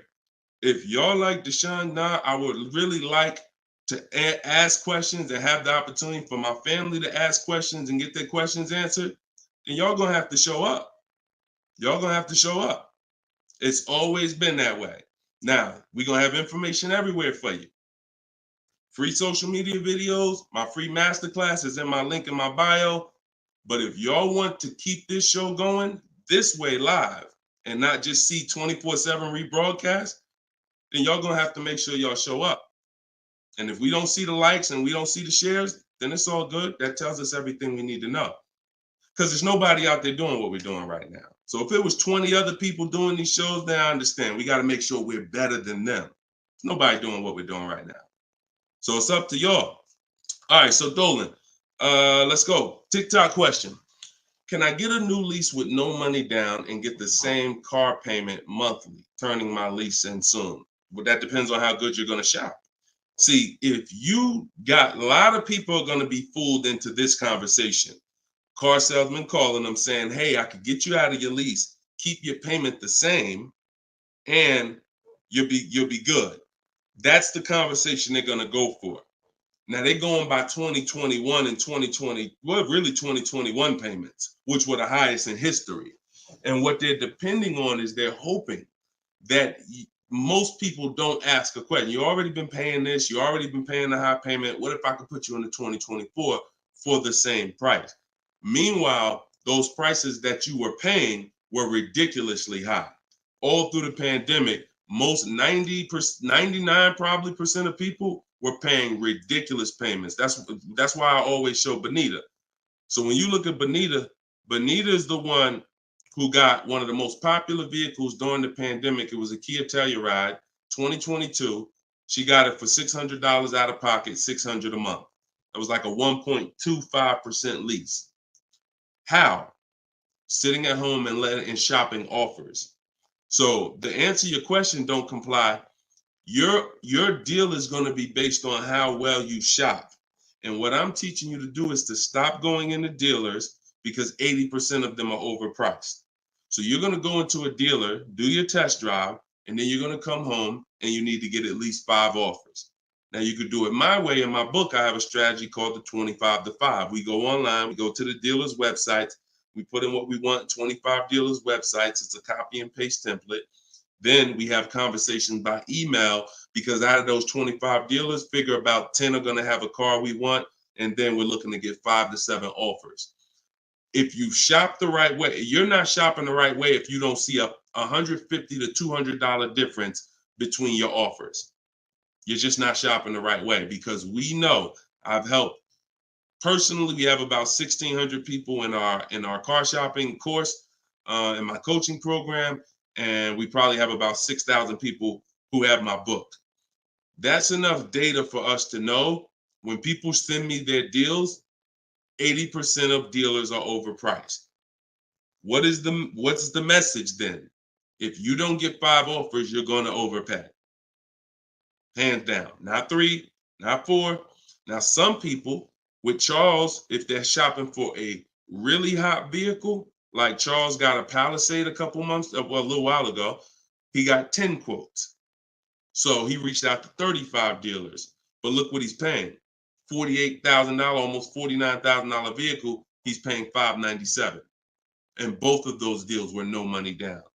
So if he didn't know how to shop, then he would be paying $700, $800. Some of you may be looking and saying, Deshone, man, I got a Palisade and I pay a lot more than that. Or, hey, but that's going to depend on how you shop. You must get at least 5 offers if you're truly going to see the bottom of the market, because 80% of dealers, 4 out of 5 are overpriced.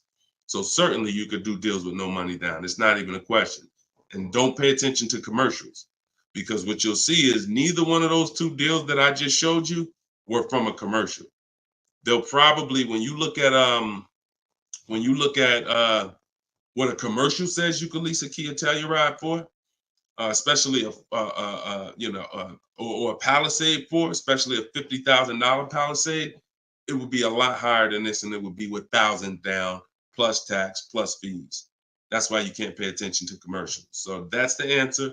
Don't pay attention to commercials and get at least 5 to 7 offers. If you do it my way, it's quick. Takes about 20 minutes to contact all the dealers, and then you're using my email templates. Because what you got here, this is very important, you guys that are going to have conversations with dealers by email. You must know how to keep the conversation on your terms. You must know how to keep the conversation moving forward when people ask you, hey, can we get on the phone? Hey, can I get your phone number to call you? Hey, when can you come in? You must know how to have the conversation stay on your agenda. That's why I wrote the scripts. But even if you're not using my book and my scripts, make sure you are committed to staying the course, that you're not getting on the phone, you're not coming in, and that you're going to be shopping from home. Okay? Because salespeople will try to get you to come in. All right, go ahead, Dolan. Shoot the next one up.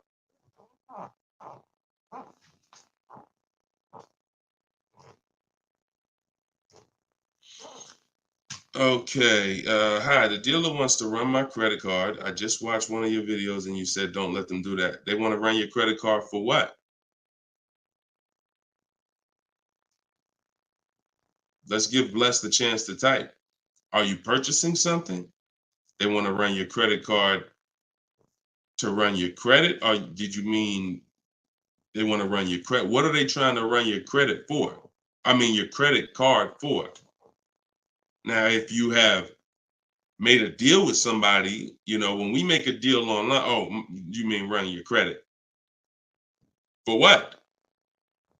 What's the purpose of you running my credit? And that's not even what the ad. See, when you request your offers, you're requesting your offers by email. And we're always telling them assume tier 1 credit. There's nothing else for us to focus on. What is the purpose? Now, again, let the 80% do what the 80% do. Lie, tell you stuff. You need to have other dealers in your inbox to know. Sometimes people say, well, Deshone, this dealer said, this one dealer said they don't lease. I said, okay, how many other dealers that you talked to said that? No one yet. Okay. When 80% of them say that, that means they don't lease that car. One dealer, they might be having customers come in, don't know what they're doing. Oh, yeah, no, we don't lease. Oh, okay. Well, I guess how much is it to purchase then? So let the 80% do what the 80% do. When we shop by the numbers, and when you shop by the numbers, you win, because if this dealer lies, the other dealers exposed that they lied. So one dealer says I can't lease, and then 4 other ones give me a lease offer. Clearly, you were lying. So don't worry about what one dealer says ever. That's why you need to be having multiple conversations at all times. Trying to get my payoff, my car finance. Shoot Jerry's. Can you put Jerry's question up from Facebook here, Dolan? Okay, trying to get my payoff. Thank you, Dolan. My car finance company says contact dealer. Should I contact dealer?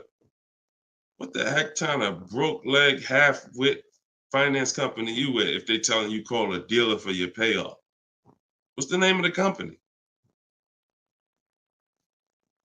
What's the name of the company? You got to realize how the banks is in bed with some of these dealers, and you're going to understand that.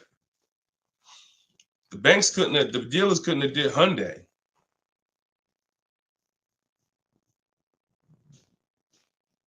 Why would they tell you contact the dealer for your payoff? Scumbag. I would call and speak to somebody else. The dealer has nothing to do with the car. If you don't pay that Hyundai, you don't pay your payment for 3 months, is the dealer coming to get the car, or is Hyundai coming to get the car? No, dealer is forget about the dealer. The dealer is just a franchise. They're there to sell you the car and put the deal together. Once you drive off, it's between you and the bank. It's between you and the leasing company. So why would the bank be telling you to go to the dealer? It's kind of like they're sending you, all right, so if you're calling for your payoff and the dealer says, oh, well, I'm going to charge you this much and this much and this much, because people will try to get their payoff, or people tried to buy their leases out, which is a terrible idea in most cases, but people were doing it and dealers were charging them a lot of money on top of their payoff, charging them fees on top of the payoff to buy their own lease. So I would call Hyundai and I'd ask for somebody else. I literally try to escalate that. Can I speak to a manager? Can I speak to somebody? Why are you telling me to call the dealer when the dealer is not who? The dealer has nothing to do with the car anymore at all. From the day you bought it, it's between you and the bank. You're the one that I owe. Why can't you tell me my payoff? And I would speak to somebody until I can get somebody on the phone who can give me an intelligent answer. That's ridiculous. That's ridiculous. TikTok quiet today. Y'all quiet on TikTok, boy. What's going on? Are y'all gonna send questions in? Let's keep them coming from Instagram then. TikTok, y'all usually be the ones sending the most questions. Let's go. What's up, Ron? What's up, James? Let's go. Type in your questions if you want. Let's go. We'll be here for about an hour. Deshone got the ebook. Sent email templates out, got responses, perfect. Using the counter offer calculator, perfect. And they either stop communicating or say I have to come in to do any further negotiations. We have scripts for that. We have scripts for that. No, none of the other dealers I speak to have said that. Just go to the script. Every single thing is a script because I know what they're going to say. I had to use those same templates. So always keep the conversation. When you make the last counter offer, it's always a question. That counter offer is a question. So now when they come back and say anything, you look for the script that replies to that and keep the conversation moving forward. You know, once you send the counter offers, now you're just getting to the point where you're trying to see who's the best one. That's it. The counter offer calculator makes counters based on the best offer. So whatever that best offer is, it counters everyone. See, and they may stop communicating because they're already high. So if somebody gives me a 1.1% lease and other people give me a 1.4, 1.5, 1.6, when I counter, I'm countering based on the 1.1. Because once one dealer gives me that type of discount, I know that y'all just choosing not to. That's why if they say, how'd you come up with that number? The script is always, it's a little bit lower than my best offer I have already. So they know you can act like this is the bottom price that you have, but we already have the best offer here. That's why we always put in the offers, and the counter offer calculator creates the counter offer based on the best offer. I don't care if none of y'all reply anymore because y'all already showed me y'all are overpriced. So I'm gonna let you know that based on my counter offer, I know this deal could be done. And if the lowest offer, which may happen, says, look, I don't have no more room, I gave you the best, then I snatch that offer. As long as you got 5, then that's really the bottom. And that's the purpose of the counter offer, is to make sure before you close the deal, you have made a counter to make sure you know where the bottom is. But don't let them respond. Forget it. They probably, oh, he made this low offer. You know you could do that deal, but that's all right. I'll get the car from your competition. All good. All good. All right, next question, Dola. All right. All right. That might not have any other questions. I have an isolated event. Car was total. Check getting cut this week. Can I pay to speak with you 30 to 60 minutes for a single purchase? No. No offense. I've been helping groups. You gotta understand, y'all. Look, I have been helping groups buy cars. Look, let me show y'all something, okay? And I'm saying this so y'all understand, right? Since 2021, this is my private group right here. All right. This is my private group. We have 1,400 people in the group. Now, not everybody who joins us in Maps Academy joins the group, because some people just don't come to Facebook. They'll come on my Zoom coaching calls. But this is how I help people one-on-one. Not even one-on-one. This is how, when you see, can everybody see this? I just want to make sure everybody can see this. This is how I work with people. If you're getting my book, you got my book, you got my strategies. This is what we've been doing. Look at the dates. Look at the dates on these cars. All recent. So I don't work with it. It makes no sense for me to work with somebody one-on-one. I don't have to. The people who have been in my group since 2021, we get to the deals, because there's no situation that you're in that's a special situation. I guarantee you that. It doesn't matter. I've had thousands of scenarios. Nothing that you have is special where it requires this special process. Your car got totaled, you need a car, you're going to follow the 7 steps. That's not going to change. If you don't have a car, you can skip the equity assessment. The rest of the 7 steps apply. It doesn't matter. You think you need a special plan. No, you need a plan. And that's the plan that I have in my book or in my group or what I'm answering here. So you can feel free to ask your question. But your situation, this is very common. There's probably 1 million people around the country in your situation right now. Car was totaled, need a car. Common, very common. I know it's like overwhelming for you, not for me though. Super common. Okay, yeah, check your spam, Jerry. Check your spam or your junk folder. All right, Troop Tip. You see that question from Troop Tep on TikTok, Dolan? Unless you got something before that. All right, another one from Instagram. I'm looking to get an electric vehicle, and I'm not one to keep cars. I'm interested in getting a lease, but don't really know how the process works. You must get bids. You must get multiple offers, or you're going to overpay. Electric cars, doesn't matter. Same process. Bid, exotic cars. When you look at, Sean's getting an electric truck. He probably got it already. But he sent me this message, and he was looking at a $73,000 F-150 Lightning. He ended up getting $20,000 off the truck. Now he's buying it. He's not leasing it. So, Taupe had an electric BMW lease. She got a BMW i4 e-drop, $54,000. She got her bids. She ended up saving $8,500 total with the rebates and the discount. She's paying $690 a month for a $54,000 vehicle. So these deals that you're seeing, these are real deals. These are below market deals.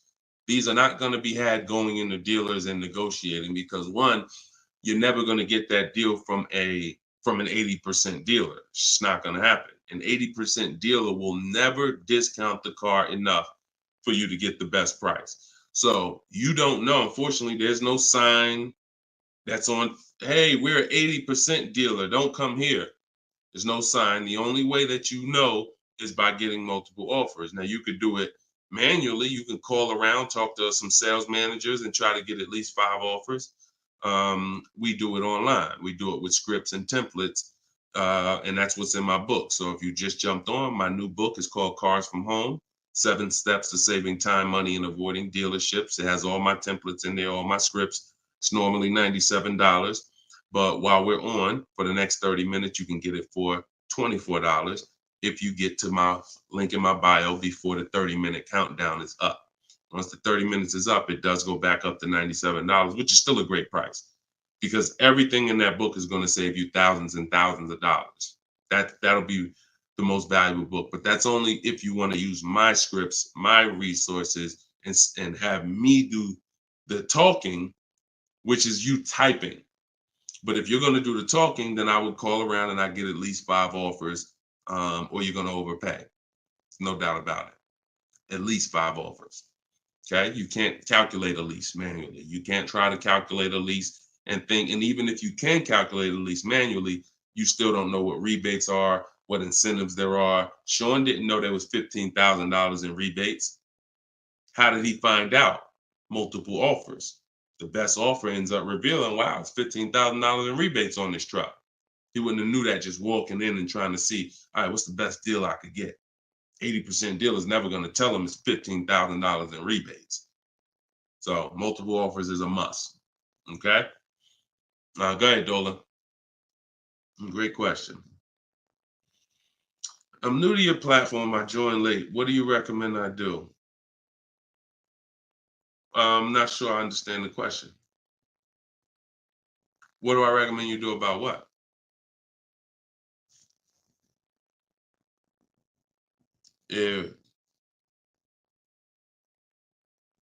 Yeah, Troop Tap.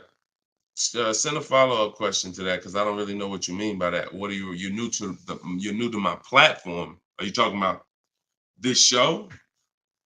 Just be a little bit more specific with your question. Let's see if we can get you an answer. Swagger at Instagram says, I have an S550, still owe 40 grand. I plan on paying it off by summer 2025. Should I trade it for an S63? Run a race and start another race.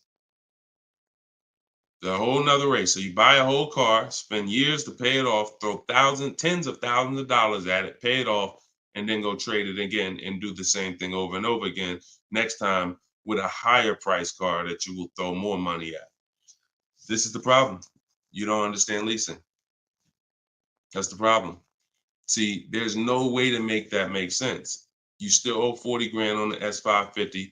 You're trading in your cars while they're still losing value every year dramatically. This is what we call the depreciation curve. If you've been on the show, you've seen it before. If this is your first time, this is how you understand what's going on with your car. This is the unseen expense. So when you buy that S-Class, it's losing thousands of dollars every couple months. And then you're see, there's three kinds of people. People who get great lease deals. Well, I'm not going to say that. People who lease, people who buy and keep long term, and they keep long term so that they can avoid the depreciation. And then there's people who are stuck in this middle right here. This is 2 years, 3 years, 4 years, 5 years, 6 years, all right here, when your car is losing the most money. So what you do is, see, it has nothing to do with how you paid for it. You can pay cash, doesn't matter. When you take a loan, now you're financing this depreciation and you're losing more. But when you say, all right, I bought this S-Class, now for the next 6 years, it's going to lose tens of thousands of dollars, and then I'm going to turn around and I'm going to trade it. You never get to a point like where you can win for the purchase. See, some of you have been taught paying off the car is the win. No, it's not. Paying off the car is not the win, because if the car is still losing value like this, if this is the way it's still depreciating, and you get rid of it anytime while it's like this, you lost. You lost. The key is to keep the car so where the depreciation starts to look like this. So now, if you were here and you had a 10-year-old S-Class or 11-year-old S-Class, maybe it's worth 10 grand. And maybe a year from now, it's worth 9,500. It's not losing that much value anymore. You outlived the depreciation. That's when you win. That's the purpose of the purchase. There's nothing else important about purchasing because it's expensive. There's nothing else important about purchasing. No other benefits, in my opinion, about purchasing other than I can get to the point where I get here. I can pay off the car. What does that matter? It's still depreciating. I'm losing thousands. Now I'm gonna go trade it in, and I'm not gonna get anything for it because I'm replacing the car in its deepest depreciation phase. And I just haven't learned about leasing. I was taught not to lease. So that money you're tying up, when we were in Mercedes, a great deal on an S-Class. A great deal on an S-Class would probably be, they did them a couple times a year, probably could get one for about 13 and change. That was like a great deal, right? So 13 and change, you're talking, dividing that into the MSRP, which was about 110, and you're talking, okay, 1.2, 1.25, 1.3% lease on an S-Class, great deal. Now, y'all know I always teach the steal is under 1%. You're really not going to ever see an S-Class lease under 1% unless they just really want to get rid of them, but that's really never going to happen. 1.2, 1.3, 1.5 is the max. You're paying too much for a car you're leasing. But I want to give you a scenario. At $1,500, you're still under what you're paying for your car.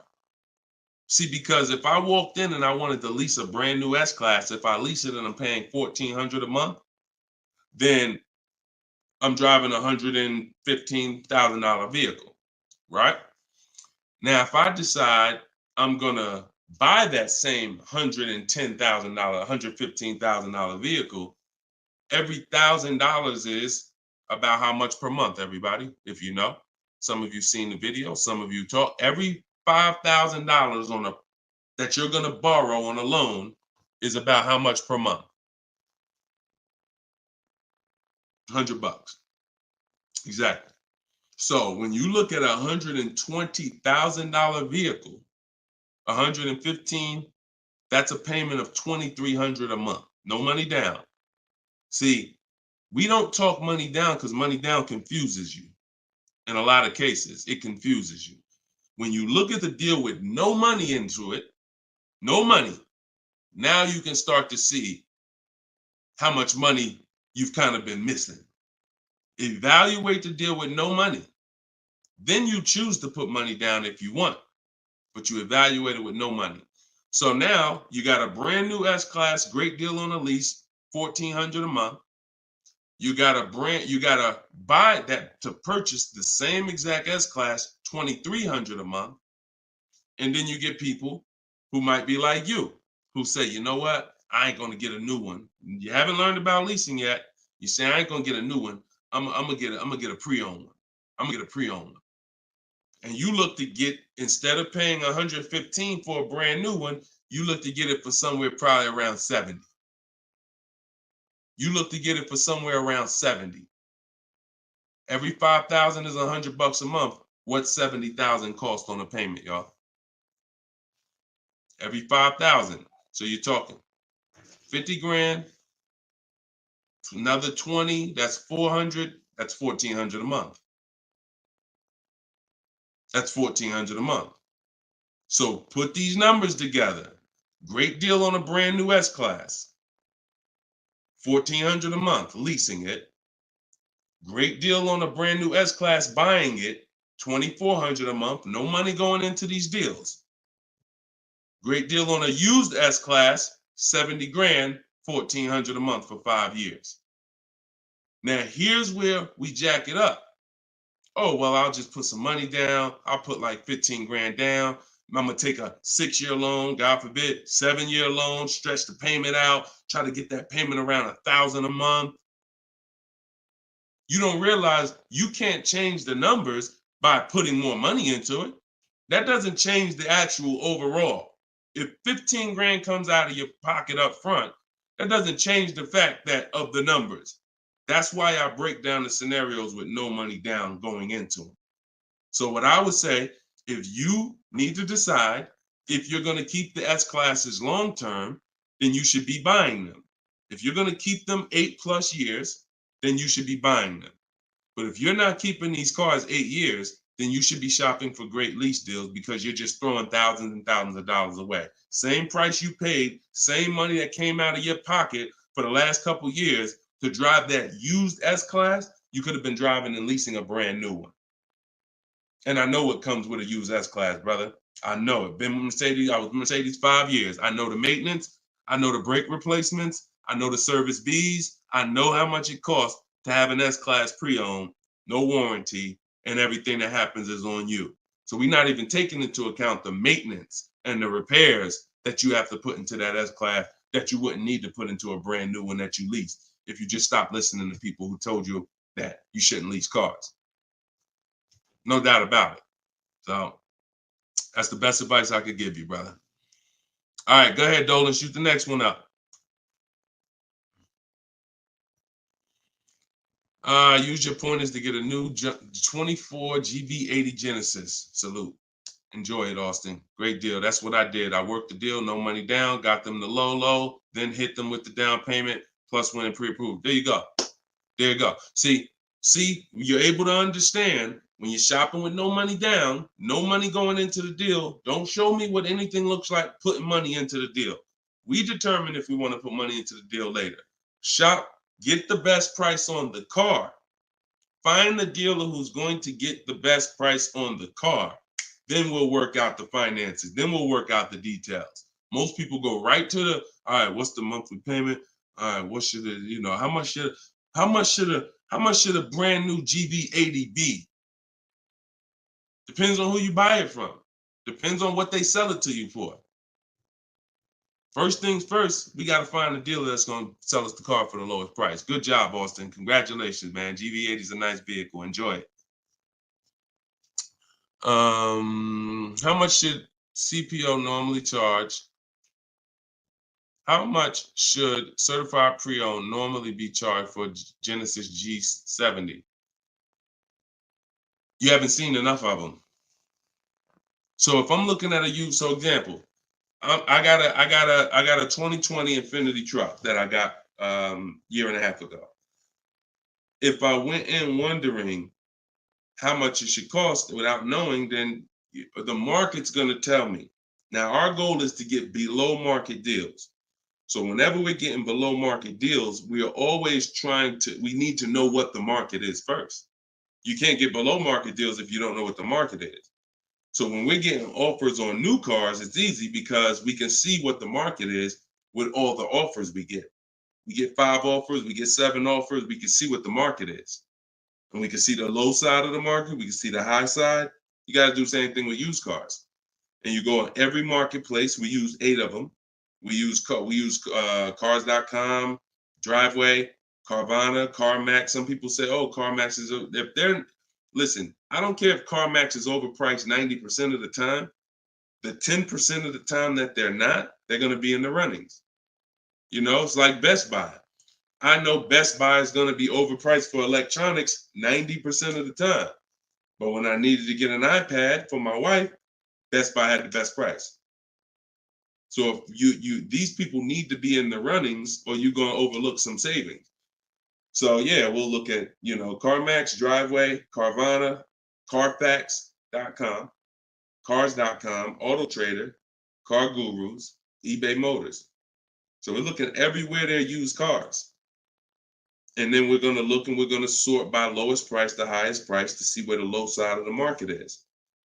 Then we do our narrowing down. I need to know what the low side of the market is. If it's 24, if it's 4, when I was shopping for my truck, the low side of the market was 30 to 31 to 32. That was the low side of the market.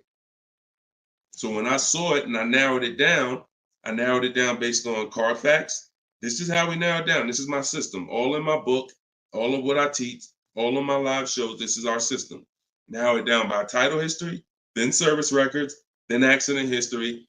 Then we need to check the original MSRP. Can't get a good deal on a used car without knowing the original MSRP. How you gonna do that? Who's bought a used car in their life? Type the letter U. If you bought a used car in your life, type the letter U in the comments. Anybody who's bought a used car, type the letter U.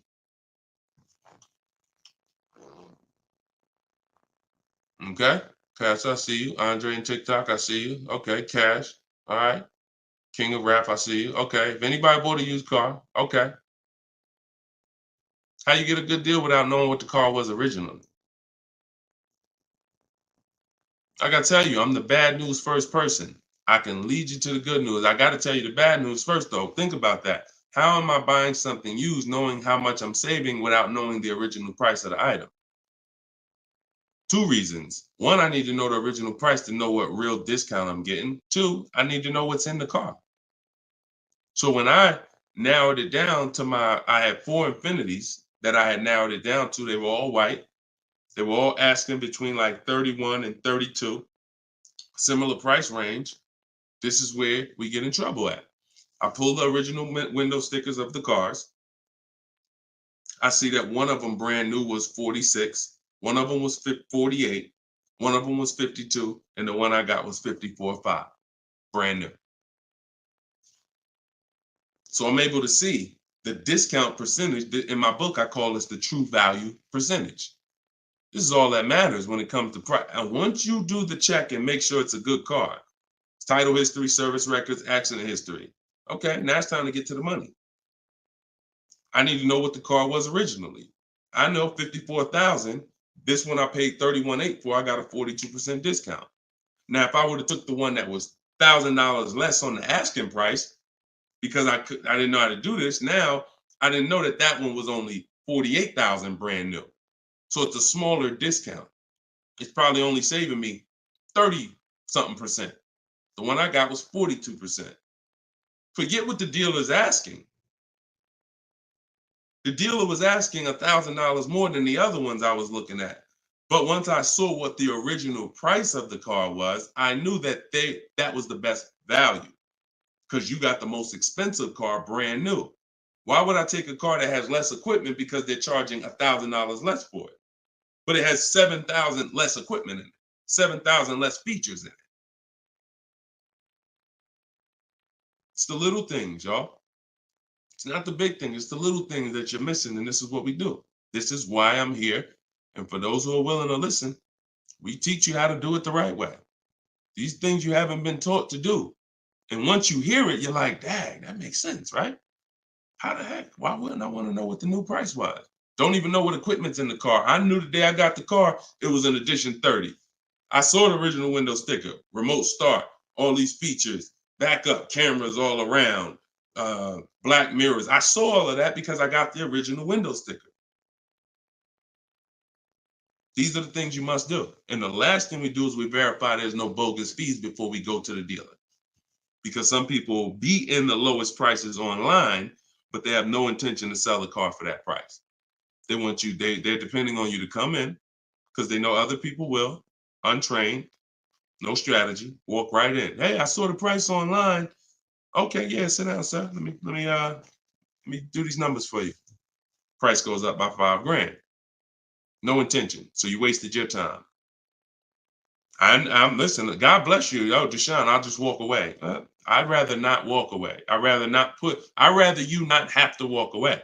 And when you truly learn the science and the right strategies of shopping online, like I'm teaching you, you won't be walking away because all you lose when you walk away. Still need a car, don't you? Somebody else just gonna buy that car. It's not like you like, oh, I'm gonna put a sign out. Nobody buy this car. They wasted my time.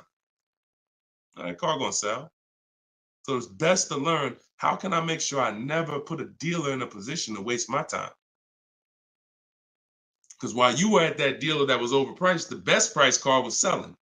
Because the best price cars don't wait online. They 24, 48 hours, they're gone. So while you wasting your time with the fake dealers, the best ones are the car's gone. That was really the good deal. Okay, so you do all of this from home before you go. By the time you go to a dealer to see a used car, you should already know if that car drives the way I want it to drive, the deal is done. This is the best price online. And when I get there, I usually ask for $500 to maybe $1,000 off when I get there. Never over the phone. You have no leverage. Why would I call a dealer that I know, I've done my research, you got the best price car in the market, and call them and say, hey, could you take off another $1,000? No, there's no leverage there. You make sure there's no bogus fees. Then we go. We're there. We test drive. I like the car. Could you do another 500, 1,000? If they say no, you know they're honest. Hey, I don't have a room. Oh, hey, I just put the car online 2 days ago. Like, I haven't even given it a chance yet. I understand. I'll take it. See, you got to know when a deal is in front of you. And that's the problem. You don't have enough information to know when a deal is in front of you. So you're going to hesitate and you're going to walk away from a deal because you think, oh, nah, dude don't want a deal, man. I asked him to take off $2,000. I said, you can't take off $2,000. You didn't do your research. Because dealers use a tool called vAuto. They know where their car is priced in the market. vAuto tells them where every similar car is priced at online. So if they're the top 3 prices online, they run their business a different way. They want to sell cars fast. You can't go in thinking you're negotiating with someone who marks their cars up by thousands, who's number 15 on the price list. You walk into the best price deal online and think, yo, I'm asking for $2,000, $3,000 off. Let's go. You don't want to negotiate? No, you got it. When you do your research, you know where the best price is. And that's what I want you doing. I want you walking in, if you're shopping for a used car, knowing this is the best price car in the market. I verified there's no bogus fees. I'm going to drive it, and then I'll ask for a little money off when I get there. And regardless of the answer, I know I won. They split it with me, I won. They can't do anything more because they're the lowest already, I won. If they accept the offer because they're just like, listen, you drove down, man, let's go, let's get it over with, I won. Either way, I win. That's the name of the game. Thanks, Austin. I appreciate you, man. Go ahead, Dolan. Next question. Okay. Casa de, could y'all keep, if y'all gonna spend some time with us on TikTok, can y'all tap the screen and just run the likes up for us so we can get TikTok, so we can make sure TikTok knows we're doing something big over here. They can send some more people over. Appreciate y'all. Yep. Thank y'all. I see them running up. Thank y'all. Every couple minutes, y'all just tap the screen. It just helps the broadcast. We appreciate you. This is from Facebook. Casa de Cel. Hi, I'm paying off a Land Rover. Blue Book says its trade-in is $40,000. That's garbage. So throw that out the window. Blue Book is trash. Blue Book is a marketing website. They don't buy cars. And so what you want to do is you want to get a real number, which is an offer. Your car is not worth what an algorithm says it's worth. Your car is worth what someone's willing to pay you for it today. So you want to go, this is part of our process. We call it equity assessment. There's 7 steps in my book. Once you decide leasing versus buying, that's step 1. Most important question is, am I going to lease or buy? Because you can't get a good deal on a purchase if you should have leased. No way. If you were supposed to lease because you don't keep your cars 8 years, but you bought, you have a horrible deal. You're going to lose tens of, it depends on the price of the car. You'll lose over 10,000 on a higher price car. You probably lose 4, 5, 6 grand on a lower price car, at least 4 grand, 5 grand. So that's step 1. Now, once you decide that, we move to step 2, which is the equity assessment. Equity assessment is any vehicle we have, we need to assess if there is equity in it or what the equity is. And it's based on offers.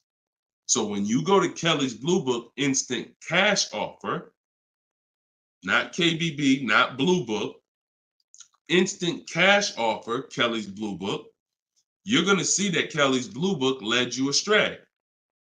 In most cases, telling you your car is worth $48,000. Because this is when we begin to expose that Kelly's Blue Book was a marketing website and they would tell you anything. Kelly's Blue Book is owned by autotrader.com. What they began to do maybe 7 years ago is they begin to buy cars. So they didn't just give you there was a little button on here that says, we'll make you a cash offer. And I would do this with people in the dealership when I was there. They would come in and say, hey, Blue Book said my truck is worth $48,000. I said, oh, really? Well, and I explained to them that Kelly's Blue Book is an algorithm site, but they do have this feature where you can click a button and you go through a nice 5-minute appraisal and they'll make you an offer themselves. So now let's go through this and let's find out what they're going to offer you. And you go through the 5-minute appraisal and they make you a cash offer, and it's usually $2,000 to $3,000 less than what they told you your car was worth.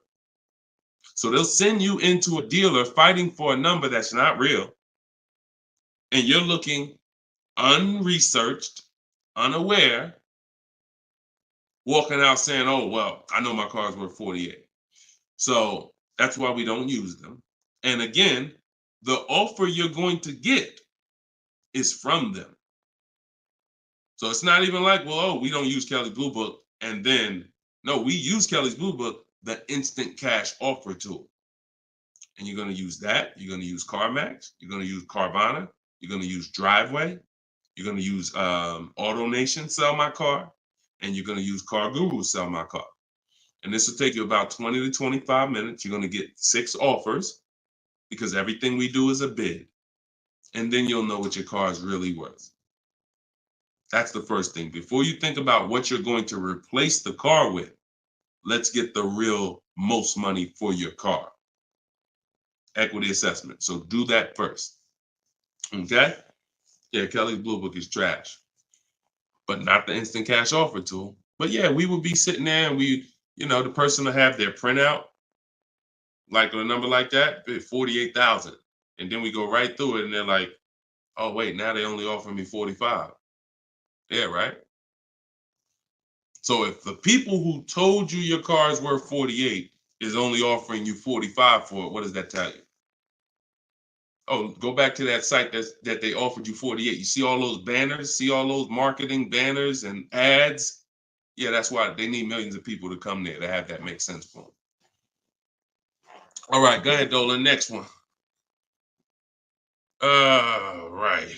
This one's TikTok. Can I get advice on walking in a dealership with a check in hand strategy?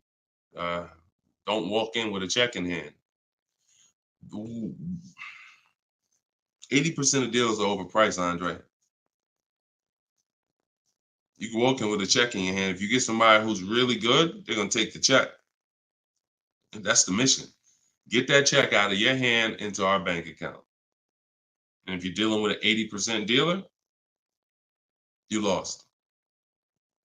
See, again, I'm giving you boundaries so that you can understand. If you break the boundaries, if you choose to go over the boundaries, that's fine. But I've been doing this for a very long time, and everybody that knows me, everyone that's close to me, be it here in New Jersey or be it in my group, they know that I'm the person who helps you save the money on cars. I would put my money against anybody that I'll get a better deal than you. Now, if you're shopping, I wouldn't put my money against any of my people who learn from me. Anybody that learns from me, I wouldn't bet that I could get a better deal than them. If we got the same time frame, we're gonna get about the same deal. But somebody who has no strategy, just shopping, going into dealers, I'll put any amount of money. I bet you $1,000 today that I get a better deal than you without even leaving my house. So I want you to be in that position because you don't know who you're dealing with. If you're in an 80% dealer, they knock off $3,000 for you, $5,000. You think you won? Look,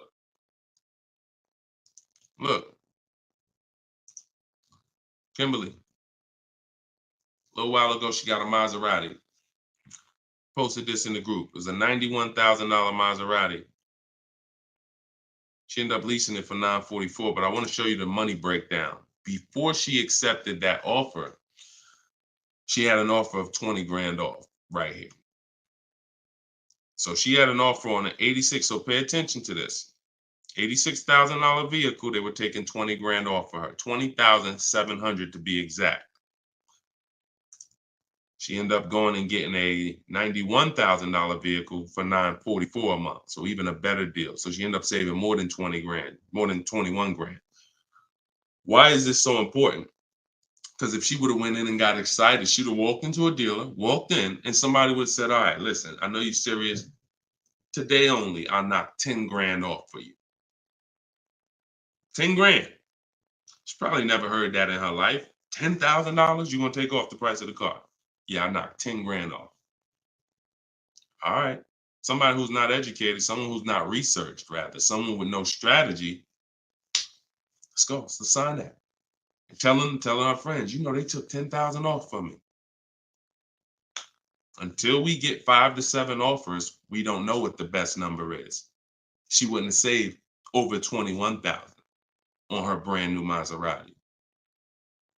So when we talk about this money is not hundreds. This money is thousands. Some of you, if you're buying luxury cars, tens of thousands, 5-figure deals that you are going to just leave on the table. Going in, that's some 1990 joint. Oh, walk in, check your hand. Yo, I got a check. Who wants to sell me a car? 1990. You're doing the same things that someone in 1990 did. Let that sink in. So what do? You stay home, you get offers from home. Now, all of you who are like, Deshone, I want to do it your way. I don't want to have to figure this out. Give me the roadmap. That's my new digital book, Cars from Home, 7 Steps of Saving Time, Money, and Avoiding Dealerships. All my scripts are in there. My strategies for leases, my strategies for purchases, my strategies for used cars, the bank bidding war, where we make banks and credit unions bid for our loan. We guarantee all the money that we want to guarantee that there was not a dime that we could have saved when we make our car deal. And the only way that's going to happen is through bids. When I sell my car, not trade it, I get bids. When I buy my car, I get bids. When I get my loan, I get bids. You walk in with that check, man, that check won't be in your hand very long. So everybody could get the book for 75% off. It's normally $97. but in my TikTok bio, click the link in my TikTok bio. You won't leave the broadcast, so you could actually come and catch the last couple minutes of the broadcast. But go there as long as you get there before the timer. It's 30 minutes. Once the timer hits 0, it's back up to $97. And if you're on Facebook or if you're on YouTube, we got a link in the comments section for you. If you're watching us on a television, then you can use your camera and you can scan the QR code and it'll take you there. Get your book for 75% off, and you'll have these strategies for the rest of your life. And I also update that book. Some people say, man, is the book available in print? It's too many things that change. I change scripts. I change templates I use, websites change, Vroom went out of business. I need a digital book. I can update the master file. So that way you open this book a year from now and it's updated. So you'll see some of you got it 2 months ago and you open it today and you're like, wait, I see something a little different. Yeah, because I update the book regularly. So get your copy before. And even if it goes back up to $97 and you miss the welcome offer, what are you going to save? What do you really think? How much money do you think you're going to save using my stuff? That's what you should be holding me accountable to. I'm going to get Deshone's book, and I want to save the same amount of money Deshone would have saved on this deal. And when you see these people, Bonita, when you see Kimberly, when you see Sean, when you see Eddie, all these people I share throughout the shows, they're getting the same deals that I would have gotten. But they were just like you. They weren't in the car business 14 years. Frina, she just got this Jeep a little while ago. Look, 2024 Jeep Grand Cherokee. Look, $65,000 MSRP, $579 a month, 0.88% lease deal. I used all the scripts, contacted the dealer, I followed the program, used the scripts, contacted the dealer, sealed the deal. We're in a different world. So you're either going to come over to our world or you're going to stay in your world. And your world is painful and expensive. Painful and expensive. Spending hours in dealerships, multiple visits, going back twice, 3 times. Painful. Every car deal I make is from right here where you see me at. I'm right here. Go ahead, Dolan. Shoot the next one up. Austin, I see you. God bless you and everyone online. I have to get back to work. Thanks for checking in, man. Always. Enjoy the new car, too. Because my payment is due in 15 days. Enjoy, man. God bless you. Swagger from Instagram says, is it smart to buy the vehicle after leasing it for 3 years? No. It's a horrible idea. You've already had the vehicle for 3 years. You're buying a used car now. So leasing and purchasing is an entirely different philosophy. When we lease, we're getting great lease deals. We're driving vehicles for pennies on the dollar compared to people who purchase them. All those lease deals. You saw Frina, that same $65,000 vehicle is $1,100 a month. Someone is out there paying, unless they put up a ton of money down, they are out there with that same Jeep that Frina just picked up and they're paying $1,000 plus a month for it. She's paying $579. Why? Because they said they don't lease? Well, you go ahead with your non-leasing stuff and pay double what I'm paying. Now, if you're keeping the vehicle forever, 8, 10, 12 years, in my book, I created the 8-year rule. The 8-year rule is when you begin to win as a purchaser, because that's when the depreciation is going to cool off and make sense. You can get some of this money back because the person who's leasing is killing you. In terms of the money that's not coming out of their household compared to yours, they're killing you. So you now need to try to catch up one day. And if you catch up, the only way you catch up is you keep your car until the depreciation cools off 8 years, 9 years, 10 years, 12 years. And that's where you win. You can't do that with a lease. But keeping your car 6 years or 7 years is not anywhere near enough time for you to catch up to a person who leased and got these great lease deals. Because you're paying for the whole car. New car, used car, doesn't matter. A new car, you're paying thousands more than a person who leases. A used car, over 8 years, you're paying about the same money as a person who leases for a used car. So by the time you go and replace that car, if you kept it 8 years, your car's already 11, 12 years old, 13 years old. Person who's been leasing been driving brand new cars. So there's no comparison. It's great lease deals are here, long-term purchases are here, and everyone stuck in the middle is just losing thousands and thousands of dollars. I'm sorry to tell you, but if I don't tell you, no one's going to tell you. You buying cars, trading them in 4, 5, 6, 7 years, when they're still depreciating heavily, you're losing compared to people who purchase and keep long-term and people who get great lease deals. You're losing thousands. If you buy your lease, now you're switching and saying, okay, why do I want to buy a used car now? Because that's all buying a lease is. Let's take let's take the aspect out of it that complicates it. When you are buying your lease, you're buying a used car. That is it. Except you don't have to go search for it. It's right there in your driveway already, and that's the only difference. So what makes you say I'm going to stop leasing to buy a used car? You'd have to be saying I'm ready to keep something long term, 8, 10, 12 years.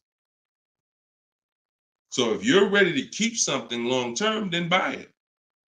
Because you're going to need to be committed to keeping it long term because you've already been driving it for 3 years.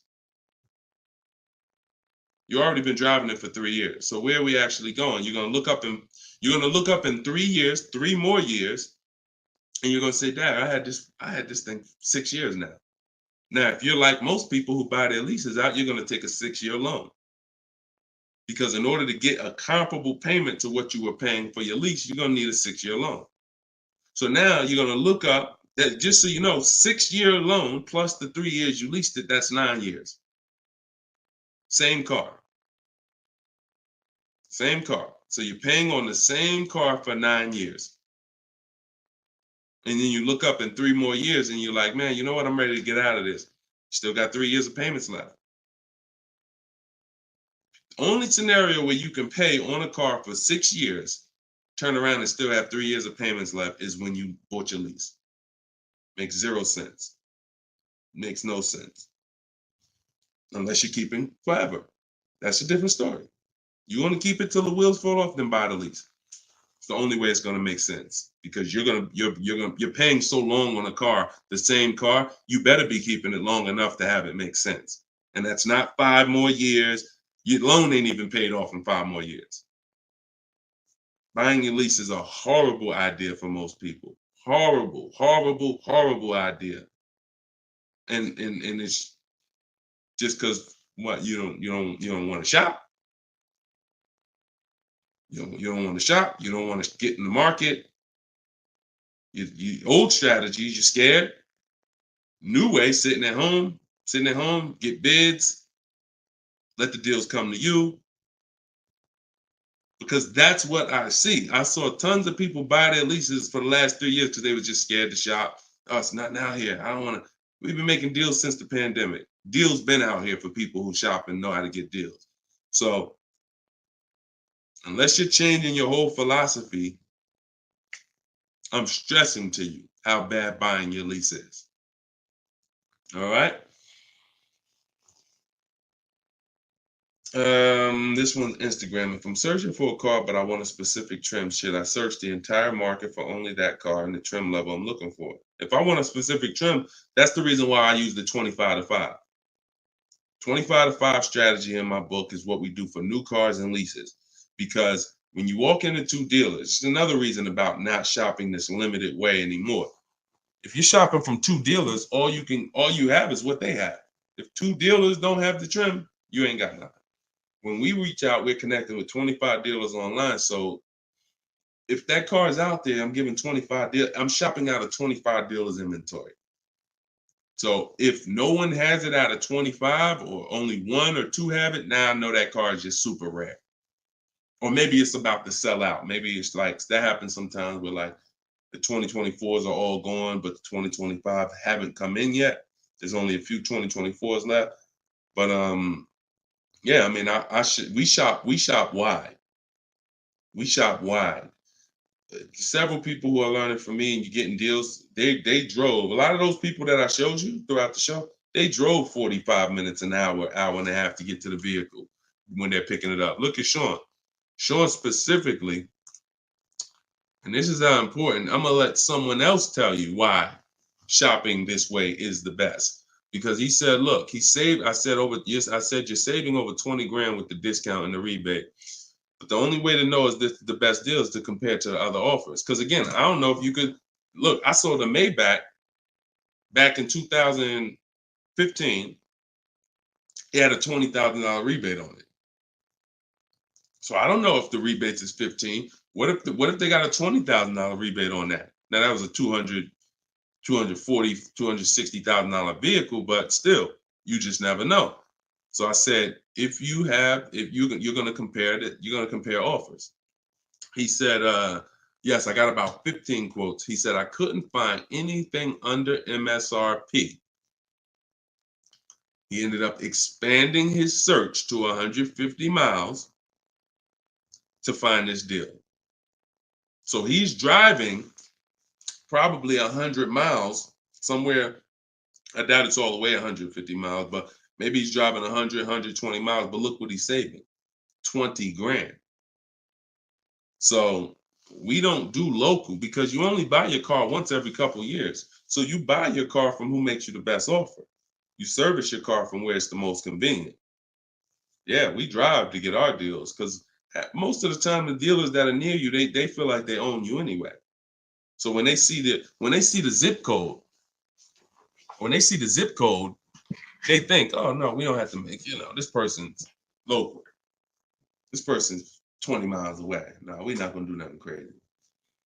But when those people who are 100 miles away from us see us pop up on their computer, and they're like, oh wait, we could take a deal from our competition. All right, let's do this. Sometimes they'll beat the deal that your own local dealer won't get. Your local dealers are charging you the most money. Local dealers are hands down most of the time charging you the most money. Everybody close to you, because they just like you close. You ain't gonna shop. The statistics show you shop 2 dealers before you make a deal. That's what the statistics show. Look, right here. I'm gonna show you something. When I tell you, look, no offense, I wouldn't be trying to help you if I could, but I gotta keep it real to you. This is all stuff we know about you. Look, how many dealers does the average person visit before buying? 39% future car buyers plan to visit at least 3. They won't, because the actual statistics show 4.2 websites a person visits, and then it's 2. It's actually 2. Hold on. Let's see where it's at. Only 1 in 3 potential. The answer's 2. I ain't gotta tell y'all. People say, oh, I plan to visit 4 dealers. You ain't visiting no 4 dealers. You're gonna get tired. Time you get to the 3rd one, you're gonna be like, okay, this is getting old fast. I mean, we could get it over with. 2 is the answer. So if the industry knows that you visit 2 dealers before you make a deal, why would I give you a great price? So when you're using what I'm telling you to use, and you're sitting at home and you're talking to 25 dealers, you have 25 dealers in your inbox. When you're sitting at home and you're looking at all the used car market in a 150-mile radius of you, oh, now you're not the normal shopper. The normal shopper is going to get the normal deal, market value or over market value. That's what normal shoppers get, depending on how bad you are, over market value, depending on how unaware you are. But market value, over market value. That's normal. People with strategy, multiple dealers getting bids, below market. That's the difference. We shop wide. This local is dead to us. Local is dead to us, and it should be dead to you. I want you to kill it. All right, kill that whole mindset. I don't need to buy my car locally. I'll drive into the next state. I remember Shonda last year, California. She bought a Volvo, and she said to Sean, she's in our group. She said, everybody in Northern California. She said, my best deal, I think she was saving like 3 grand off MSRP. And she's like, but it's a dealer in Southern California, though, that's taking like 6 grand off of me with my Costco rebate. I said, okay, what you gonna do? She said, I just bought a plane ticket, $79. I said, there you go. That's what I would have did.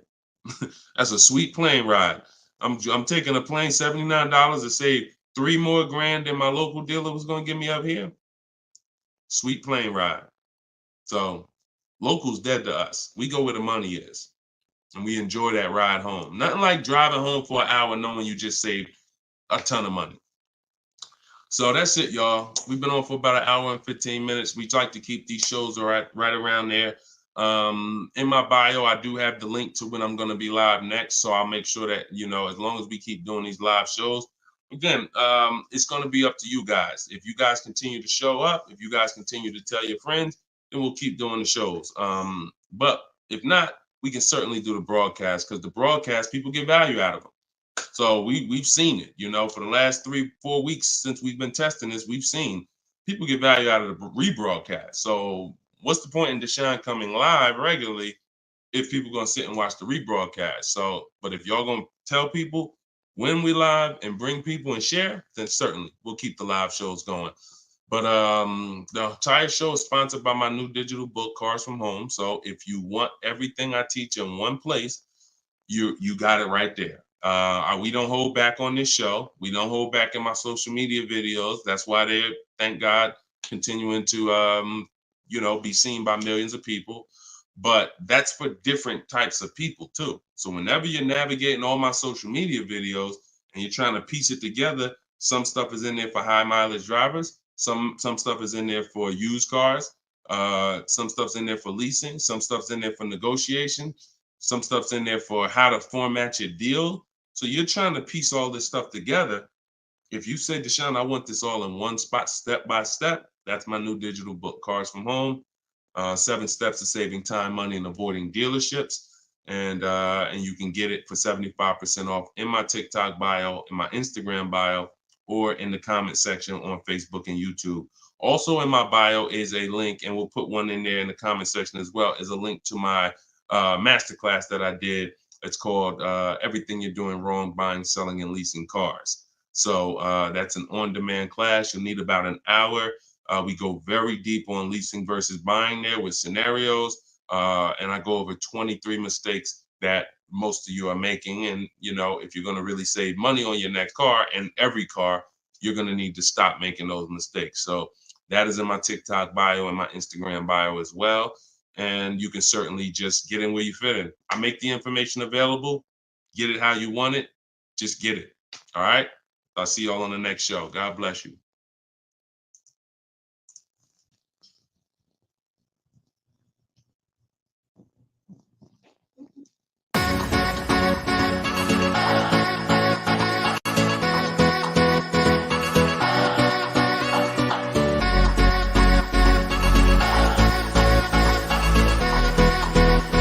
The worst possible thing you could say when you walk into a car dealership. I spent 5 years with Mercedes-Benz, 5 with General Motors, and the worst thing a person could say when they walk in is, if you could just get me to this payment, we got a deal.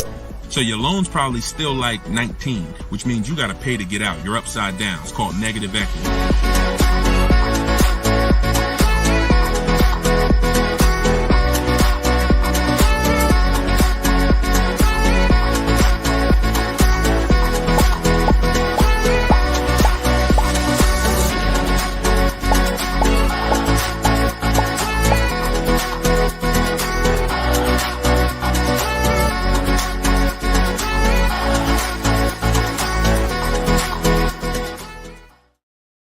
What's going on? Welcome, everybody. This is episode 9 of Car Shopping Questions and Answers. I'm your host, Deshone, publicly known as Deshone the Auto Advisor. We're live now on 4 platforms: TikTok, YouTube, Instagram, and Facebook. And this is our live show. It is Tuesday at noon. We do these shows throughout the week to make sure when you are ready to get car shopping information that no one else is going to give you, you know where to come for it. So you guys can start typing your questions while I take care of the housekeeping. We have Dolan in the background who'll be bringing your questions in. Shout out to the people running the likes up on TikTok. Appreciate y'all tapping the screen. I'm the author of the new digital book, Cars from Home, 7 Steps to Saving Time, Money, and Avoiding Dealerships. And I feel it's only right to start this show with two reports I got, which were great. I had somebody write us and talk about the deal they got on this 2024 Mazda CX-90. MSRP was $44,820. They got a $6,500 discount from home. Shout out to you, Tiffany. I appreciate it. This is what we do. And when we think, when we launched this live show a few weeks ago, my plan was to, my prayer rather was that people would take the book, use the book, write me your success stories so we can feature you here and feature your deals. These are below market deals. These are not advertised deals. And she got this by handling the process from home, getting multiple offers like we teach.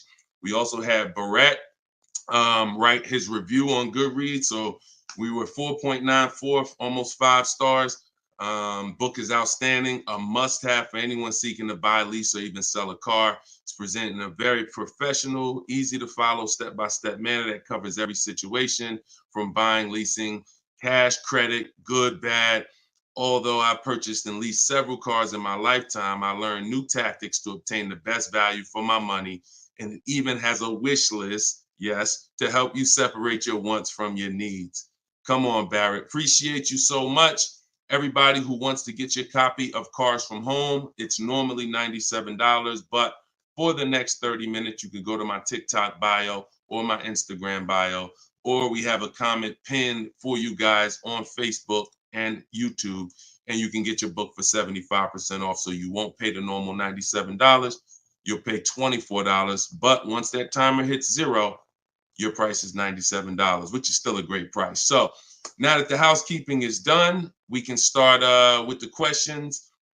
And if you got the first one, Dolan, feel free to bring it in while I put the banner up for those who want to get their book. Okay, is it better to shop online or in person? Well, you have no leverage in person. In person, you're competing with a person who negotiates every day, 2-3 times a day throughout the week. You're no match. I don't care how good you think you are. The best trained professional is just going to be better than you.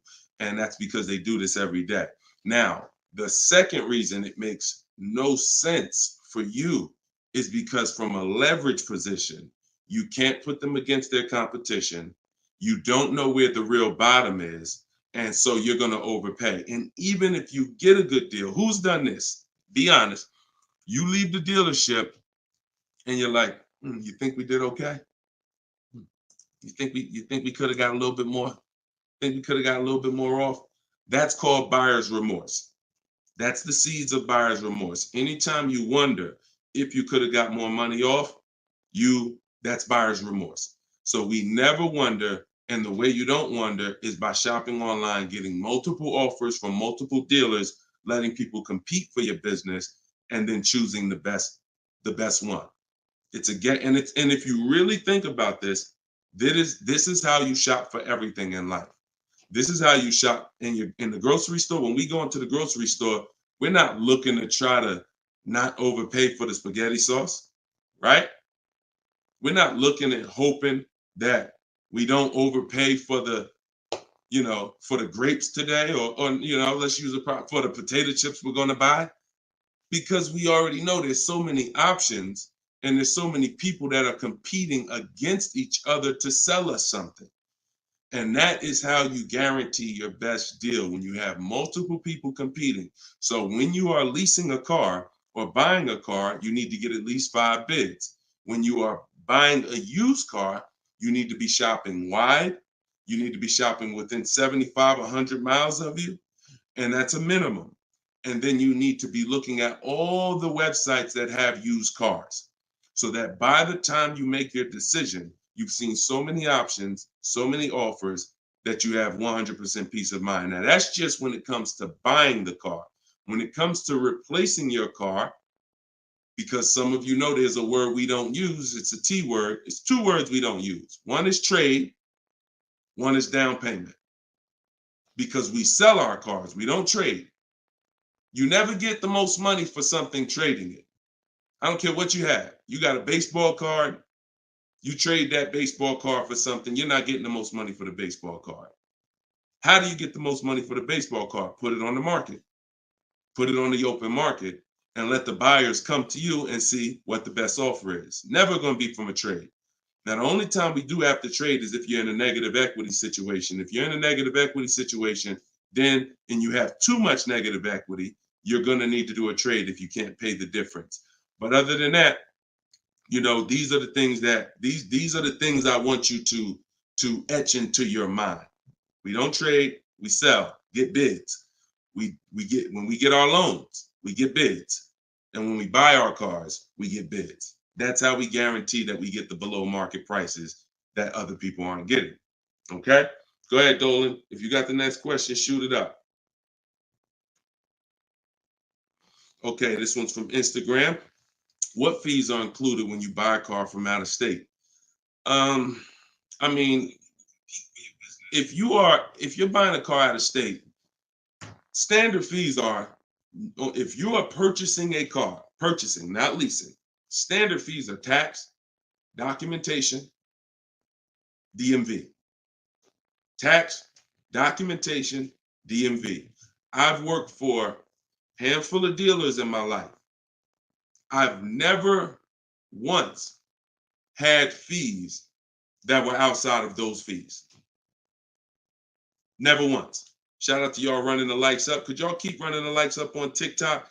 And shout out to the sharers. You know we appreciate you. Thank you for sending your friends. Thank you. Listen, you should at least be tagging your best friend. Whoever your best friend is, and hopefully we all have at least one. That's the person you should be tagging. They'll thank you.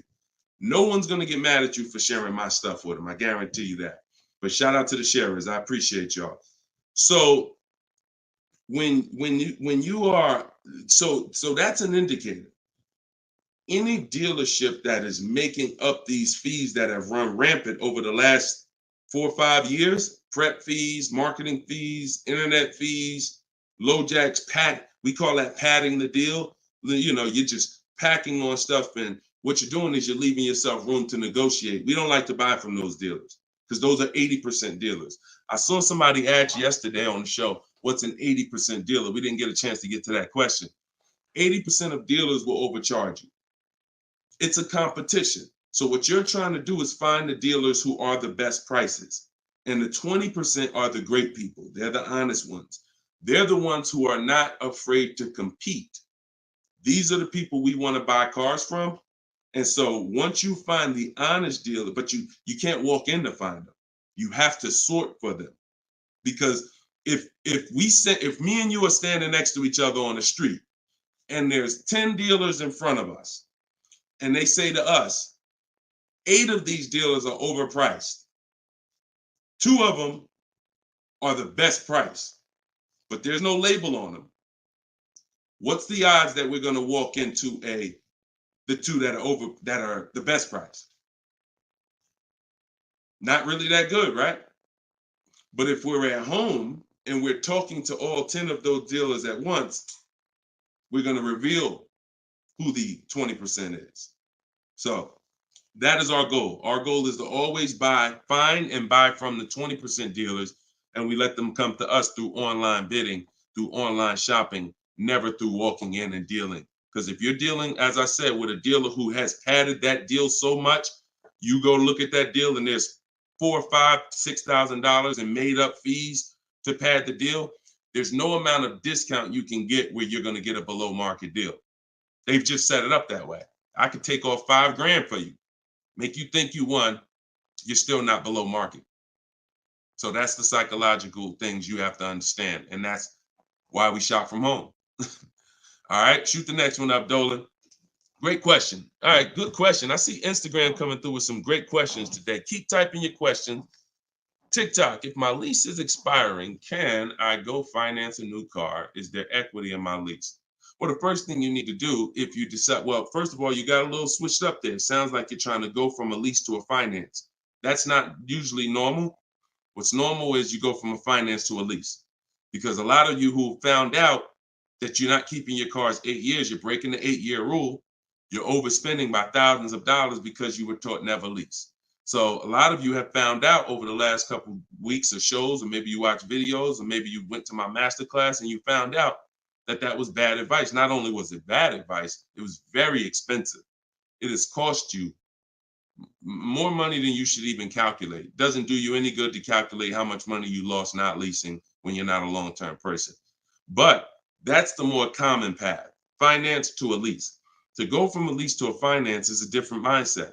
You go from getting cars, paying a very small amount to drive brand new cars, and then transitioning to a finance. So first step, my process is 7 steps. The first step is always to choose leasing versus financing. Good. Thank you, Mr. Silva. I appreciate you. Shout out to everybody tagging on TikTok. Appreciate you. That's the first step. I call that the most important question. So for everybody's on here who's car shopping, if you're car shopping now or you will be in the next 12 months, type me in the comments. Everybody who is car shopping right now, or you're going to be car shopping in the next 12 months, type me in the comments. And I'm going to give you the first word. And I want y'all to always, when you come on this show, be prepared to dialogue. Like, be prepared to dialogue. Have your hand by your keyboard. You're going to learn a lot more engaging in the dialogue than you will sitting back and just listening. Active learners learn better than passive learners. Okay? So now, all of you who said me, I want you to ask yourself, how many years are you keeping the next car? Because this is the lease versus finance question. This is the lease versus buy. I'm not going to say finance because some of you are going to pay cash. This is the lease versus buy question. How many years are you keeping the next car? Gary said forever. Okay, there we go.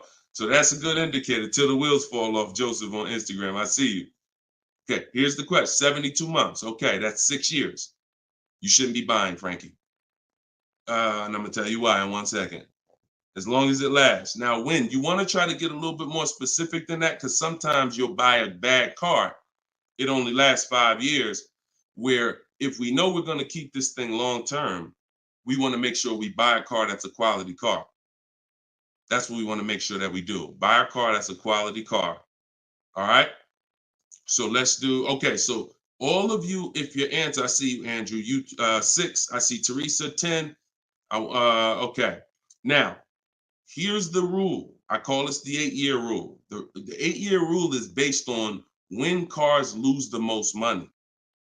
So it's not based on, see, some of you have been taught you pay off your car, get the title, do whatever you want. You want to trade it in, do what you want. I'm here to tell you that that's cost you because you don't understand the unseen expense. And the unseen expense is the one that's hurting you. That's depreciation. So the first thing you're trying to get when you're deciding I want a car is, how am I going to avoid big depreciation? Big depreciation. You buy a car for $30,000 today. What is it worth in 3 years? Even if you don't drive it. See, this is these are the things that you've been, oh, well, I want to buy a car. I drive as much as I want. But even if you don't drive a car, if I sat a car right outside your house right now and said, Lily, this car is worth $30,000, and you said, Deshone, I don't need a car. I already got a car. And I said, but it's yours. Here, it's yours. It's worth $30,000. You don't drive it. You come back a year later. What's that car worth? Told y'all, stay by the keyboard. What's the car worth? See, we're going to dispel this myth right now, because some of you don't understand, because of what you've been taught, that you think, oh, if I buy a car, I could drive it. I don't pay for the mileage. I'm going to show you that not only do you pay for the mileage, you pay even if you don't drive it. See, look, Alvin said 24. Look, didn't drive it 1 mile. Days on Instagram said 24. Look, didn't drive it 1 single mile. That's probably accurate. So think about that. If that's many people will mention depreciating assets. That's a very common word, but we're now going deep on what that actually means. Depreciating asset means I purchase something, I acquire something, whether I use it or not, it's going down in value. If I use it more, it goes down in value more. So the first foundation that you need to get is leasing versus buying. This is why if you don't lease, but you should have leased, there's no way to get a great deal. Because when you get great lease deals, some of you seen Danielle. Danielle got an Audi A3, $44,000 car. She's paying $550 a month, no money down. So that's Danielle. So when you consider what that car would have cost her if she purchased it, no money down, probably would have cost her about $900 a month. $900 a month. Every 5,000 is about $100 a month, depending on interest rates. 5-year loan. So foundation. So what you're trying to do is avoid the depreciation. Y'all know when I break this out, y'all know what this means. Some of you, if you're new here, you may not know, but this is what this means. This is how your car loses value year 2, year 3, year 4, year 5, but then it starts to level out. And what you want to get to, forget paying off the car. You could have paid cash for it. Doesn't change this. Deshone, I got a loan on it. Doesn't change this. This is the actual asset value. This is the car's value. Forget the loan that's attached to it. This is the car's value. So your goal in purchasing, if you want to avoid this, see, some of you buy cars, trade them in here. Trade them in here. That's 2 years, 3 years, 4 years. You're trading the cars in when they have lost the most value. And that's a losing formula. Now, there's 2 ways that we avoid this. One is long-term ownership. Who has a car outside? They've had it for more than 8 years. More than 8 years. Type me if you have a car in your driveway or in your household, you've had it for more than 8 years. Type me. I see you, Gary. Okay. Okay, I see you, Sergio. All right, more than 8 years. I see you, 12. Now, this is where you win. Here's why. Your car is no longer losing value like this every year. Now it's only losing a little bit. Now it's only losing a little bit. You beat depreciation. See, the goal with a purchase is to beat depreciation, not pay off the car. You could pay off the car and still lose to depreciation because you replaced the car in the early life cycle. So if you are not buying the car with the intent to keep it long term, 8 years, there's no comparison to a person who's leasing. So there's 2 sides. One is the people like Danielle. One of the people who are like, Deshone, I'm not keeping a car 8 years. You should be shopping for aggressive lease deals, not normal lease deals, below market lease deals. That's what I teach. Or you should be purchasing, getting great deals, below market deals on purchases, new cars, used cars, with the intention to keep them long term. That's it. So that's all step 1. I call that the most important question. That my book is broken down into 7 steps. It's called Cars from Home, 7 Steps to Saving Time, Money, and Avoiding Dealership. Step 1 is the most important question. That's what we just hit on. It's the leasing versus buying, because you need to pick a side and you need to have a long-term plan based on what side you're picking. You can't be stuck in the middle. Stuck in the middle, you're going to lose all the money.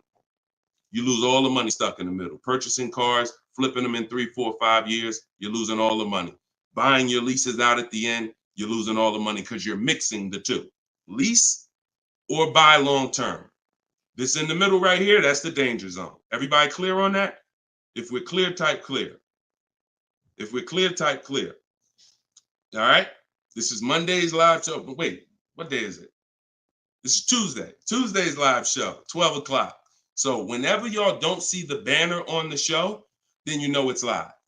If you see the banner that says when we're live, then you know it's one of our rebroadcasts. But if you don't see the banner, that means we're live and you can start typing questions. All right, clear. All right, everybody's clear.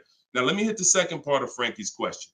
Okay, and for those who just came on, everything I teach is out of my new digital book. It's called Cars from Home, and you all can get it for 75% off. It's normally $97, but in my TikTok bio, in my Instagram bio, and in the comment section on YouTube and Facebook, we put the link there for you so that you can get your copy for you won't pay the normal $97, but you only got 30 minutes. It's a welcome offer.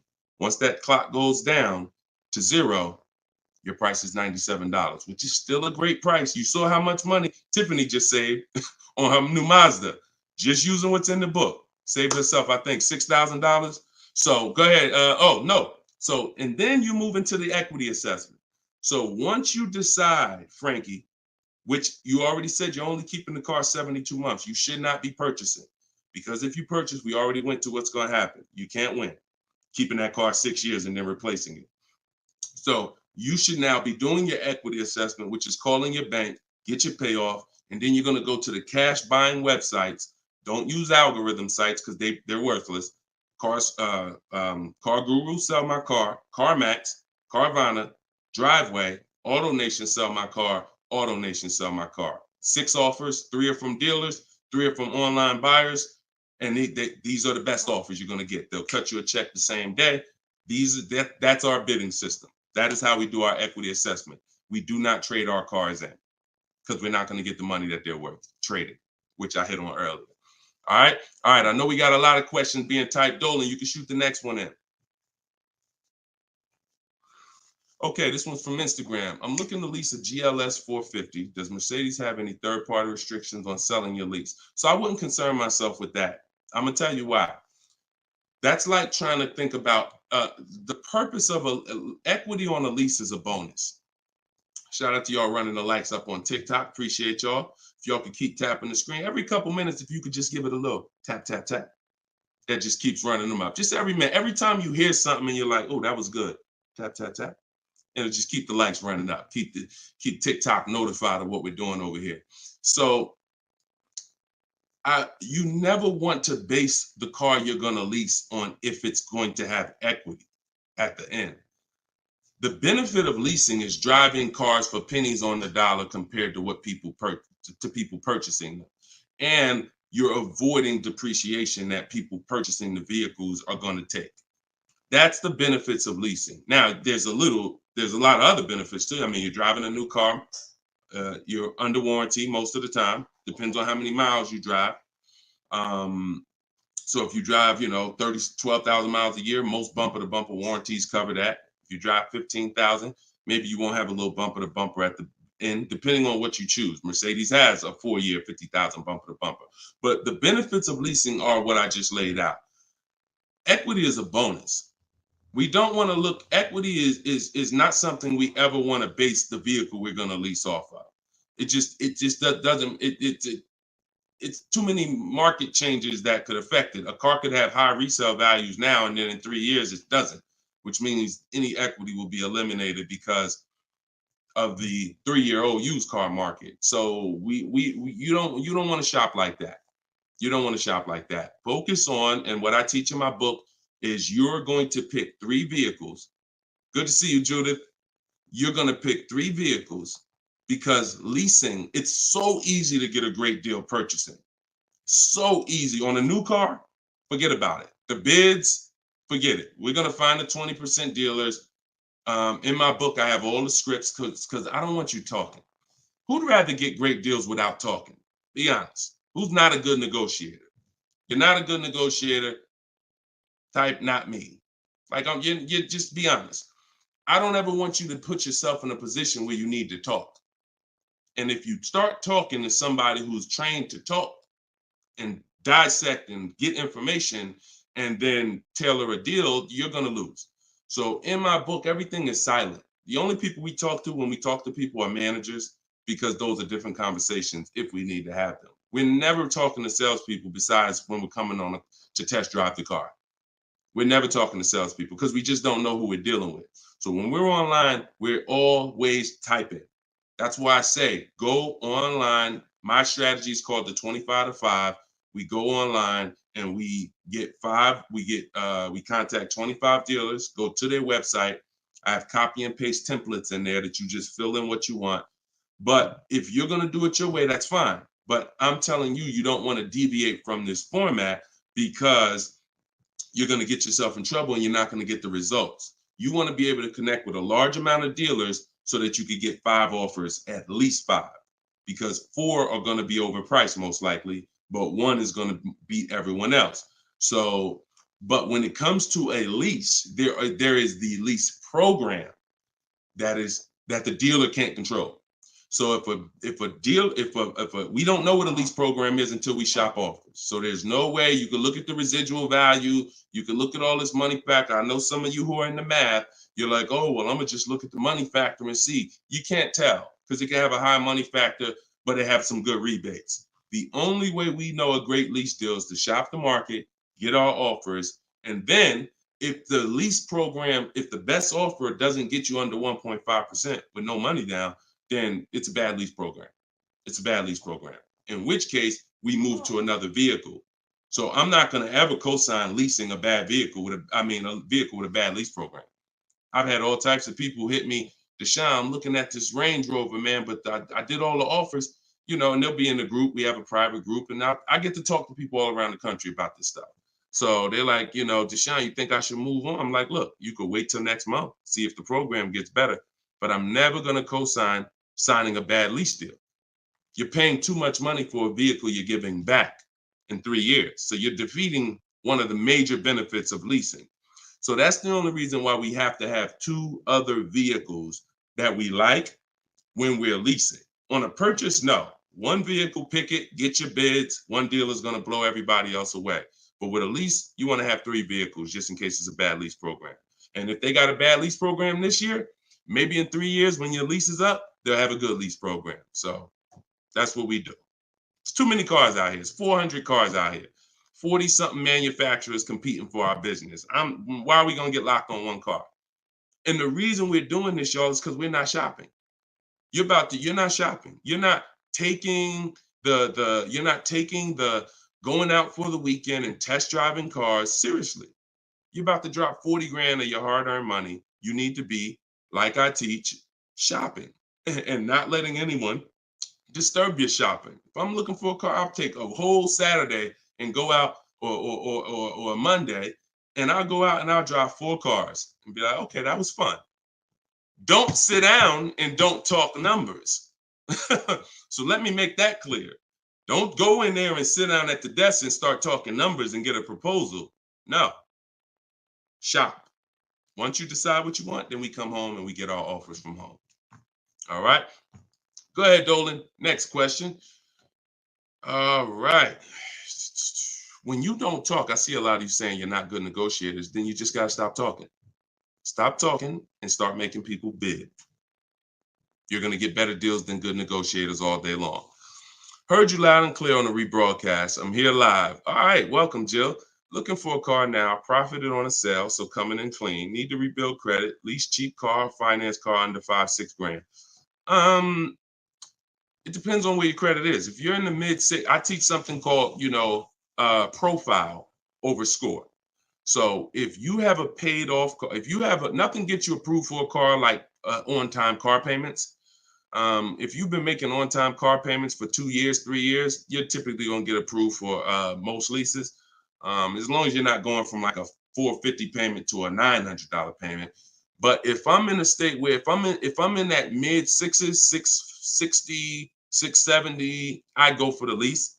If I'm in the low 6s, then I go for what I call a smart car, which is the car to set you up to lease. So your goal is to get the least expensive car you can get a loan on, quality car. You want to go small as possible, and small as possible for you might be you need a sedan. You might need 3 rows. But I teach something, and that's what we were talking about when I posted that review that Barrett wrote for our book today. He was like, we get a wish list for needs versus wants, because oftentimes we confuse these. Needs are things you can't live without. I need to have this, or the car's not going to do what I need it to do. I need to have it. Wants are things that you'd like to have, but you can live without. When it comes to getting a smart car, and it's not the little smart car, y'all. I have a different. That's a different meaning for us. It means saving money at the right time. That's what we call smart cars, saving money at the right time. So if you can't qualify for a lease and you want to set yourself up, then the vehicle you get now is super important. The vehicle you get now could either set you back from leasing because you bought too much vehicle, payments too high. You didn't buy a dependable vehicle. It's not going to last. It's going to start having problems. It's It's going to break down. You might miss payments because of that. These are all the things you want to avoid. This is why I'm giving you these boundaries that you don't, kind of go off of. But this usually happens when you're trying to get too much car. Quite honestly, if I was trying to get a smart car, I would be trying to get the smallest car I could, drive it for 2 years. Let the family be uncomfortable. Listen, y'all, I know it's tight, but in 2 years, I'm going to get out of this and I'm going to drive off the lot in a brand new lease. So the key is the payment's going to be low because those smaller cars are only 25 grand new, 28 grand brand new. When you get them used, you could get a nice one for about 10. Finance it. You don't have to take a 10-year-old one. So you want to get one that's relatively, good. It needs to last you 2 years or the plan's messed up. So you get the smallest car you possibly can. You drive that 2 years, that's your sacrifice car. And then you flip out of that car. Well, after you have 2 years of on-time payments, you flip into a brand new lease, and then you're leasing new cars from now on. That's what I do, depending on your situation. If you're high sixes, mid sixes and up, I go for the lease. If you're under that, then I would go for the smart car. Okay? All right, keep me posted. Good job. Just having a plan. Having a plan. Go ahead, shoot the next one up, Dolan. I forgot to tell you. Yeah, I see you, Jill, and keep that up. This is a different Jill, I think. This is a means to my dream car. I'm a patient. Yeah, I'm patient. My husband has the needs car. There you go. There you go. You can flex in 2 years. You can flex in 2 years. You do this right. You drive this car for 2 years. You don't miss any payments. Make sure when you're buying a $10,000 car and you finance it, payments are $250 a month for 5 years. You don't have to take a 6-year loan. You don't want to take a long loan on a smart car. You want to take a shorter loan, pay $250 a month. Now you're not going to miss those payments. Match at $300, depending on the interest rate, could go higher, $325. But the point is that's affordable. So it's not going to mess up the plan versus you trying to pull out in a $25,000 used car with a high interest rate. Now your payment's $575 a month. You get what I'm saying? So just stay focused, stick to the plan. All right. This is another Jill from YouTube, I believe. Buyout is, go ahead, keep that one up. Oh, no, I saw that one. Get the one you just had up, Dolan, from the other Jill. Yep, thank you. So buyout is $36,000 on my 2023 Audi Q5. I want to lease a Range Rover Sport. Should I sell on my own or turn into the dealer? Doesn't look like, and I'm just going to tell you, this is not usually when we do an equity assessment. Now, if you can get out, break even, great. You're driving a 2023 Audi Q5. I don't know who told you that you could switch cars that fast, but it doesn't happen that way.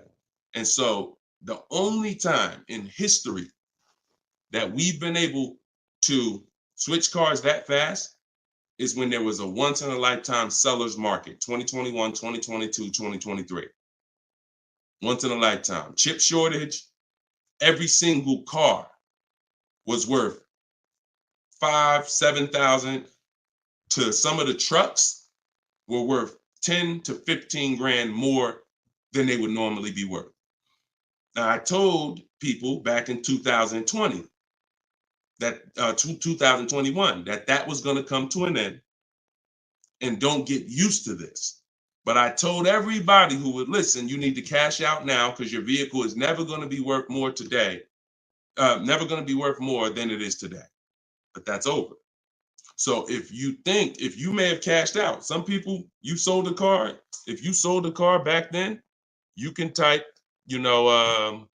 type dollar signs. If anybody sold a car from 2020 to 2023, and you got crazy value for it.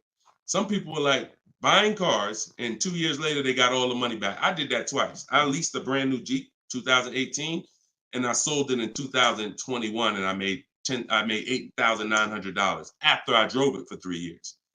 And my mother, I helped her sell her Mazda CX-5. She was a low mileage driver, and I helped her cash out. She made $10,200 after she drove it for 3 years. Made a video. I recorded her and my dad. They couldn't believe it. They couldn't believe that they drove a car for 3 years, turned around and sold it, got every single dollar they put into it back.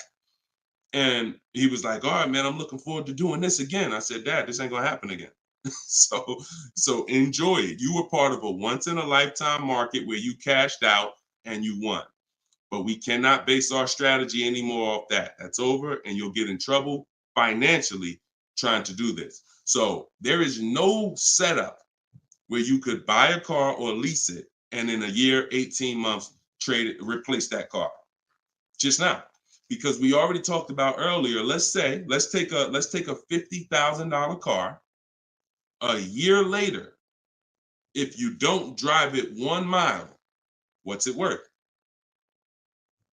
Didn't drive it 1 single mile, just parked it right outside your house. 43, 44, max, absolute max. So when that car is losing value like that, whether you bought it or leased it, the asset, it's what the car is worth. Forget about the finances attached to it. You can't, and look, if it's a Jeep Wrangler, if it's a car that has a high resale value, like a Jeep Wrangler or a G-Wagon, these are top 10 best resale values in the world, then all I'm going to do is after I lease it, I'm just going to sell it and I'll make the equity. But I'm not going to look to trade that car or replace that car in a year, 18 months, break my lease contract. Now you do your equity assessment, Jill. Call your leasing company, find out what your payoff is. You said it's 36. Now, if you can get offers higher than 36, then you can get out. Very simple. So get the offers from the companies that I mentioned about 15 minutes ago. I laid out the 6 companies. But when you lease, though, you must put no on those websites. It's going to ask you, do you have is the vehicle owned, leased, or financed? You want to put owned, because something triggers on their websites. They think every lease has a third-party restriction. Most of them do, but if you just want to find out what the market value is for your car, and if you could get out and make some money or break even, then yes, you can jump out, no problem. But if you see that your buyout is this and all the offers are below that, then what you're now about to do, even if you say, because some people say, all right, well, I'm gonna walk in the dealer, see if they can work a better deal than that. No dealer is going to give you more than the online buyers. So if you run those online quotes and all of them are less than your payoff, all a dealer is going to do is take the negative equity and the desperation for you to get out and roll that negative equity over to your next vehicle because you're desperate to get out for no reason. So that's the real. You can do what you want. I would suggest you don't get out of your lease. You don't break a lease contract until you can financially do it, which means I can break even, I can sell, and I can get equity, or either break even.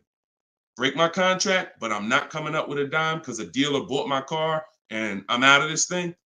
That's the only way I'm breaking a lease contract. I'm not rolling negative equity. I'm not going to create negative equity in a lease to get out of a lease early for no reason. It just doesn't make financial sense at all.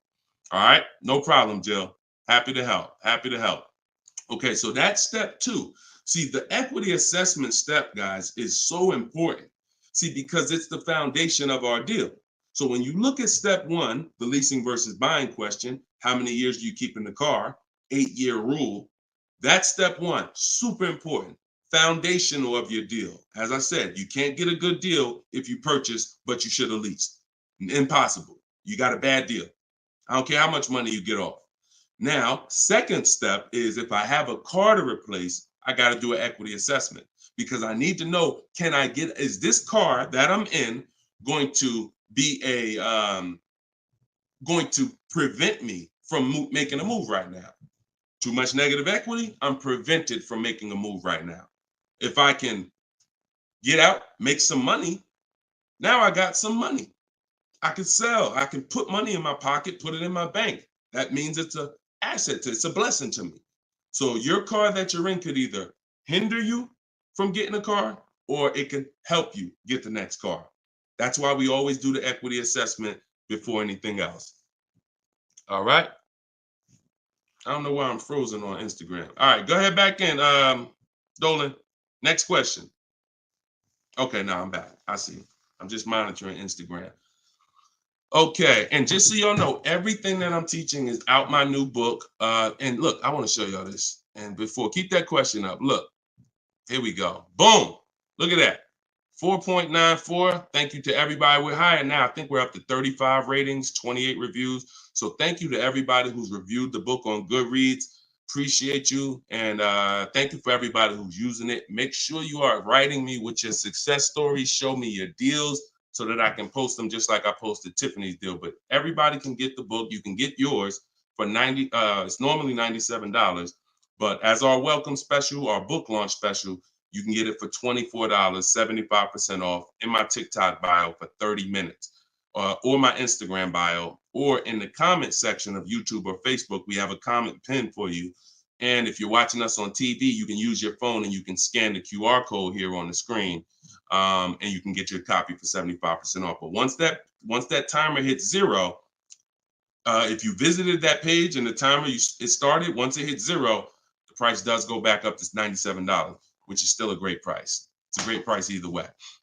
And it'll be in your inbox in a couple minutes. Okay, this is from Instagram. I use your template in the book to ask for quotes. Their response is the lowest offer you have received. They are being difficult and giving me their best offer. What's the best way? Use the scripts. It's just conversation. Hopefully you listen and you have a separate email, because you're not going to have intelligent conversation with 5, 7, 10 dealers mixing personal emails. So every part of the system is important. Having a separate shopping email, so everything in there is dealers. And now everything they're saying, we have a response for. Every single thing. It doesn't matter. Don't expect 80% dealers to be easy. Expect them to, hey, can we have a conversation? Hey, when can you come in? Hey, this be a whole lot easier if you're here. See, what we already know is we've given them all the information they need to give us a quote. So the best thing, or the stages we move through in our conversation with dealers, is who has a car that I want. That's first. Our first set of scripts is designed to weed out the dealers who don't even have a car we want. Nothing to talk about. Nothing to talk about. So there are dealers who won't tell you they have a car. That's why we have scripts. Hey, when can we talk? I'll be handling my whole purchase online.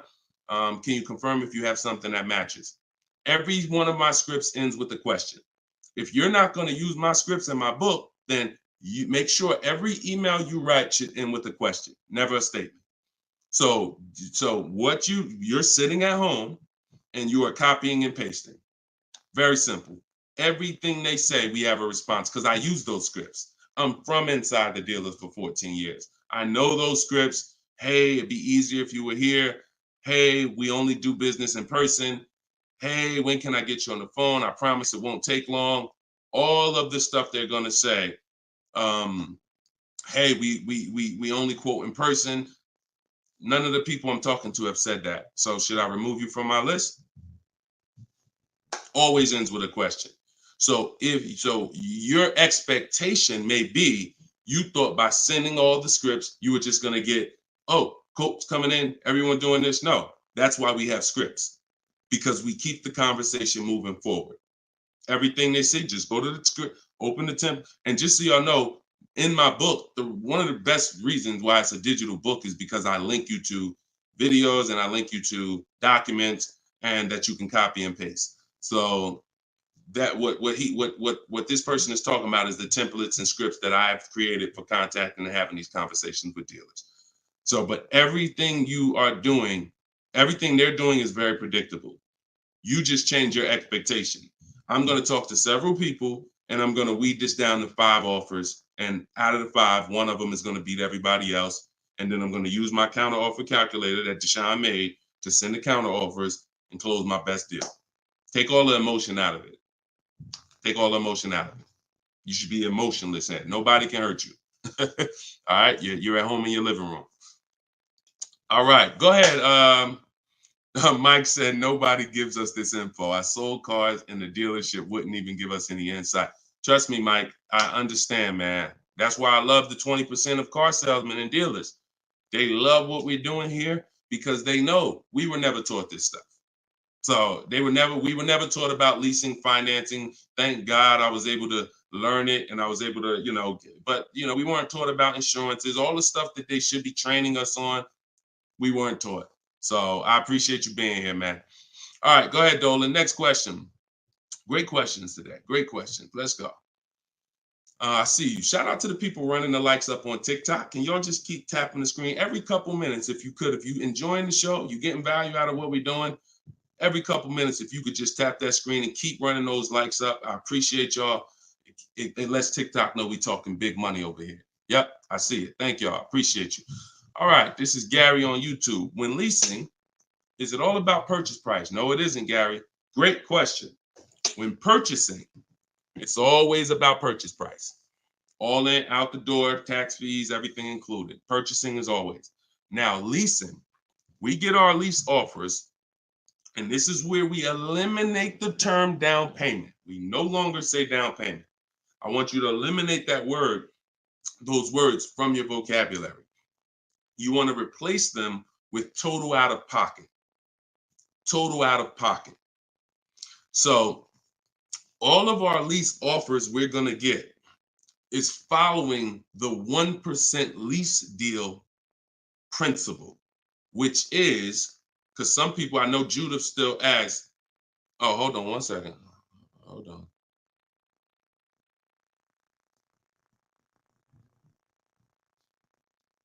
Okay, I think my wife's headphones hooked up to the broadcast here. Thank you for letting me know, Judy. So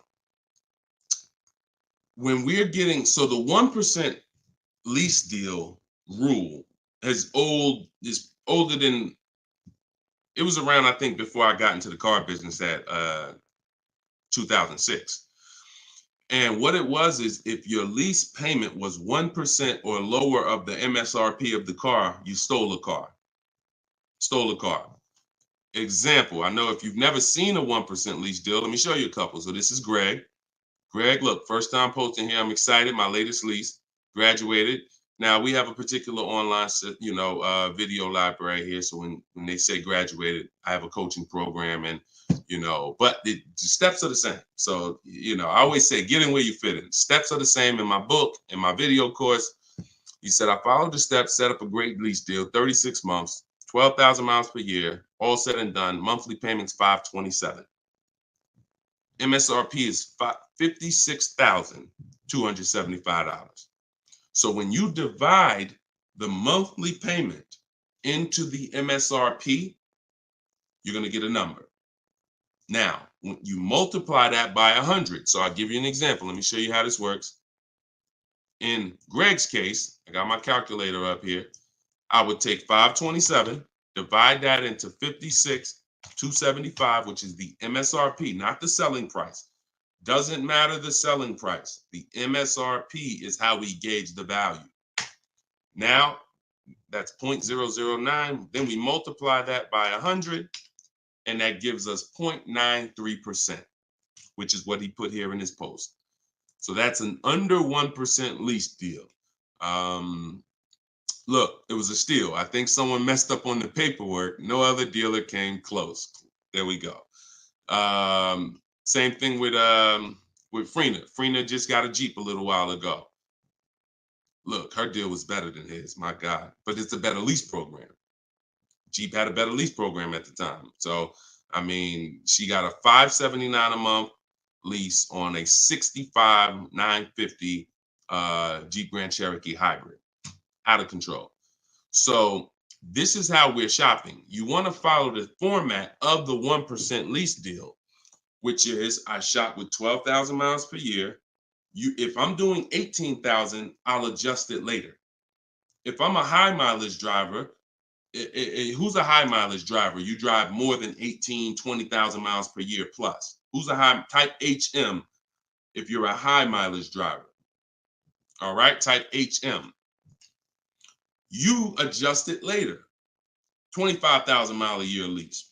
You always shop with 12 because that's how we judge. I see you, Mr. Silver. That's how we judge. I see you, Ado Johnson. Or no, A.D. Johnson. Sorry. So still going to, this is still Gary's question. This is why we're not focused on the purchase price when we're shopping lease offers. We're focused on looking at the formula that we use to judge a great lease deal. And everything we do, I have 3 rules. 1% lease deal, I didn't make it up. That's a steal.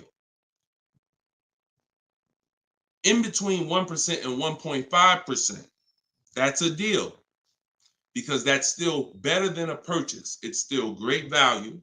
When you compare it to someone who's purchasing, they're paying tons more. Even somebody who didn't get a steal, because the lease program has to be there to get a steal. They got to want to give away these cars. They got to have great incentive, great, everything has to line up, stars in the moon, and then we get the dealer that's going to give us the biggest discount. If it's under 1%, that means the lease program was incredible. But a good lease program, great lease program, will still get you, when you shop your offers, in between 1% and 1.5%. So, you look at somebody like, I used, Charles.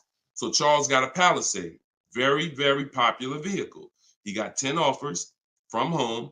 His best offer was 1.23, $48,000 vehicle. He's paying $597 a month. Now that same $48,000 vehicle, and this, I'm about to hit on something that I said earlier, but I'm going to really bring it across home plate right now. It's impossible to get a great deal when you purchase, but you should have leased. Because look, $48,000 Palisade, you guys know, we talked about it earlier, every $5,000 on a loan is about how much per month? Every $5,000 on a loan is about how much per month? I told y'all, stay by the keyboard, because we like to dialogue. So we want to make sure you are always by your keyboard so you could dialogue. Active learning. That's how you're going to get the most out of this show. Active. Okay. Anybody type it yet? Okay. Thank you, Dominic, on TikTok. Yes. $100.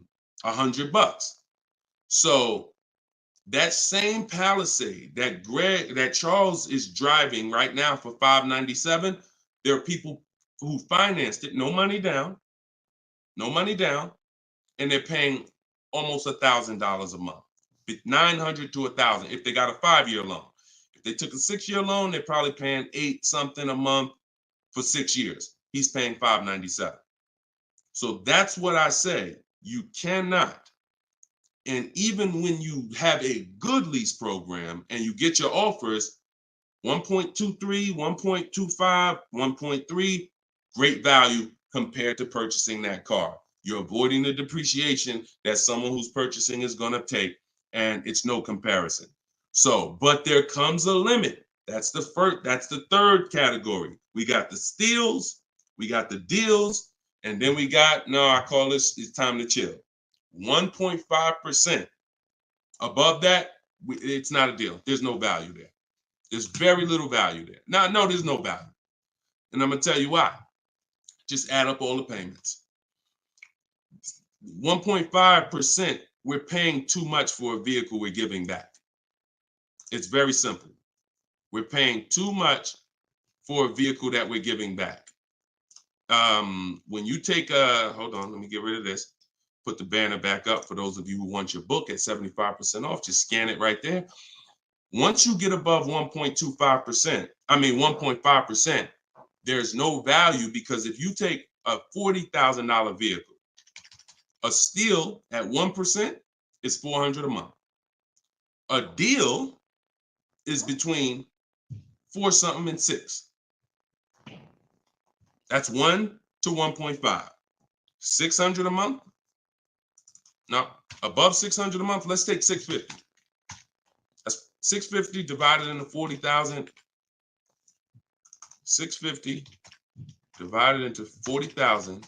That's a 1.6 lease. I never signed it. Never signed it. I'm gonna tell you why. 650 times 36 months, $23,400. $23,400 I'm paying over 3 years for a $40,000 vehicle that I'm giving back. I paid more than half of the vehicle to give it back in 3 years. So those of you who always wondered what the 1.5% rule, I had to create it, because the 1% rule, a lot of savvy people knew about it. But I noticed There was no threshold for when a bad lease deal. When are we at a bad lease deal now? We know what a steal is, but what's the bad lease deals? And when I started looking at the comparison to purchasing and then the giving a car back, once you get up above 1.5%, there's no value in leasing that vehicle. Next. Clear? We don't sign bad lease deals. Only time we did that, I'm gonna tell you something. All through the pandemic, I had people making 5, 7, 10 grand. Kid you not, hundreds of them. If they were making that kind of money selling their leases, then that was the only exception. Some of them will take a 1.6 lease, put money down. Some of that big equity they had that they didn't even know they were going to have, they would put it down to lower their payment. But that was the only exception back then. I never co-signed somebody doing it now. Okay? There we go. Gary, Gary, in my TikTok bio, are you on my email list? Send me an email. You want the whole, you just send me an email and we'll make sure we get you in. And that's a special price, and I'll get you the special price to join us. Okay. I don't know how, can we communicate on YouTube? I don't think we can. I think we can only communicate. If you follow me on any of the other platforms, Gary, YouTube, TikTok, Facebook, Instagram, they allow those direct messages and we'll be able to see you. Just send me a message and I'll get you some. I'll have the team find some special link to get you in at that price. All right. MSRP, Todd, is always the bottom line. Okay, this is a great question. Hold on. We'll pull another question up, but I want to do Todd's question he just asked right here. He said, do you include freight and handling in the MSRP calculations? That's a great question. Very common. Let me show you this. When you are looking at the MSRP, y'all, leases and purchases of brand new cars. Used car purchasing is different. But when you're shopping, we're always shopping based on the MSRP. So let me show y'all this. I'm actually going to save a window sticker right now, and I'm going to bring it onto the show. Hold on. All right, so let me go here. Boom. Check this out. All right, here we go. Hold on, it's loading, boom. All right, so here's a window sticker. Now, these numbers could be a little confusing. We want to go right there. Right there. Total MSRP is all we care about, right there. Total MSRP. Because you do pay for destination to get the car from the factory to the dealership. That's included. Like that's we pay for that. So it's no problem. We need to know. You don't want to account for any of these numbers up here before the option. It's always the bottom line MSRP, total MSRP. Now, if you ever see an addendum next to a window sticker, you see a handwritten addendum or a typed addendum that takes this total MSRP and it gives some other stuff next to it, we pay no attention to that. And in my case, if you're using what I'm teaching you, you would never even be talking to that dealer about getting a quote until you got home.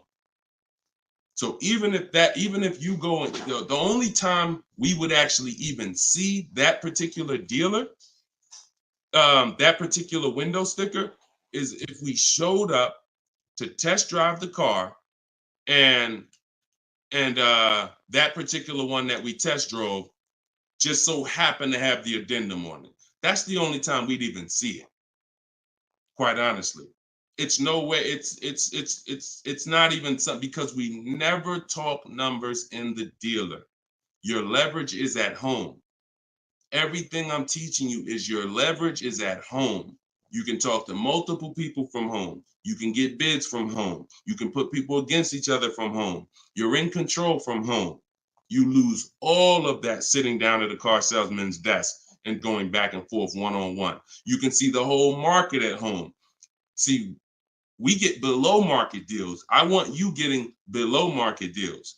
There's no way for you to get below market deals without seeing enough offers to know the market. I can never sit down across a car salesman, across this table from a car salesman, and get a below market deal, because I don't know what the market is. I only know what your price is. And every single one of your competitors is going to offer me a different price. Some higher, some lower, depending on who you are. And so I can only expose that information by being at home. But yes, everything we are doing is always based on that total MSRP, and that's how we do our calculations. Okay, great question. If everybody's getting value out of the show, could you type some dollar signs? Just type a dollar sign if you're enjoying the show so far. So if whenever you see this show, if you see the banner above us, then this is a rebroadcast. But if there's no banner, then we're live. So you can ask your questions, but you can always make sure that I always want to make sure that you guys have access to the live shows so that you can use them. But even the rebroadcast, if you're sitting on watching the rebroadcast, you're going to get the same value pretty much as somebody here live, because somebody's going to ask the same question you had. I can almost guarantee it. So I'm glad. I see a lot of dollar signs. Perfect. I see a lot of dollar signs. If you haven't subscribed to us on YouTube, please subscribe so that you can keep in touch with what we're doing here. And certainly, good job. I'm happy everybody's getting value. Go ahead, Dolan. We got a few more minutes. Post another question. Great questions today. All right, this one's from Instagram. I haven't had any car leases on my credit before. How likely will I be able to lease an $80,000 car? I have great credit. If you got great credit and income, then you could go for it. Great credit and income, you could go for it. Whether you have the car. Now, I'm going to tell you something. Mercedes did not want to be people's first lease. So there are snooty brands out there. I cannot tell you that because BMW may not be that way. Audi may not be that way. Range Rover may not be that way, because I think Chase does their leases. So, but when it comes to Mercedes, they didn't want to be your first lease. You really had to have some type of comparable credit. But if you have great credit and you have the income, then certainly I'd be going for a lease. No doubt about it. No doubt about it. Just like the chicken and the egg, you know what I mean? Like, which comes first? Or it's better is the job and the experience. Can't get a job without experience. You can't get experience without a job. So in this particular case, somebody has to be your first, lender, and most of them will. Yeah, most of them will. You know what I do too? One more thing. I have this in my book too. Just so y'all know, every little detail is not left out, because I've been doing this since 2006. I've heard every question, and I knew every question has a place. What I do, if I'm you, is before I even shop for a car, if I don't know for sure, even with great credit, if I could get approved, I would call and I'd ask for the finance manager, and I'd tell him my situation. And I say, hey, look, you know what? I got a 740 credit score. I make this a year. I never leased before, but what do you think? And if a Mercedes finance manager would tell you, nah, it's probably not going to work with Mercedes. But someone else would say, nah, that's fine. So that way you don't even waste your time getting all your offers just to find out that this is one of the snooty leasing companies. All right. All right, there we go. All right, shoot the next one up, Dolan.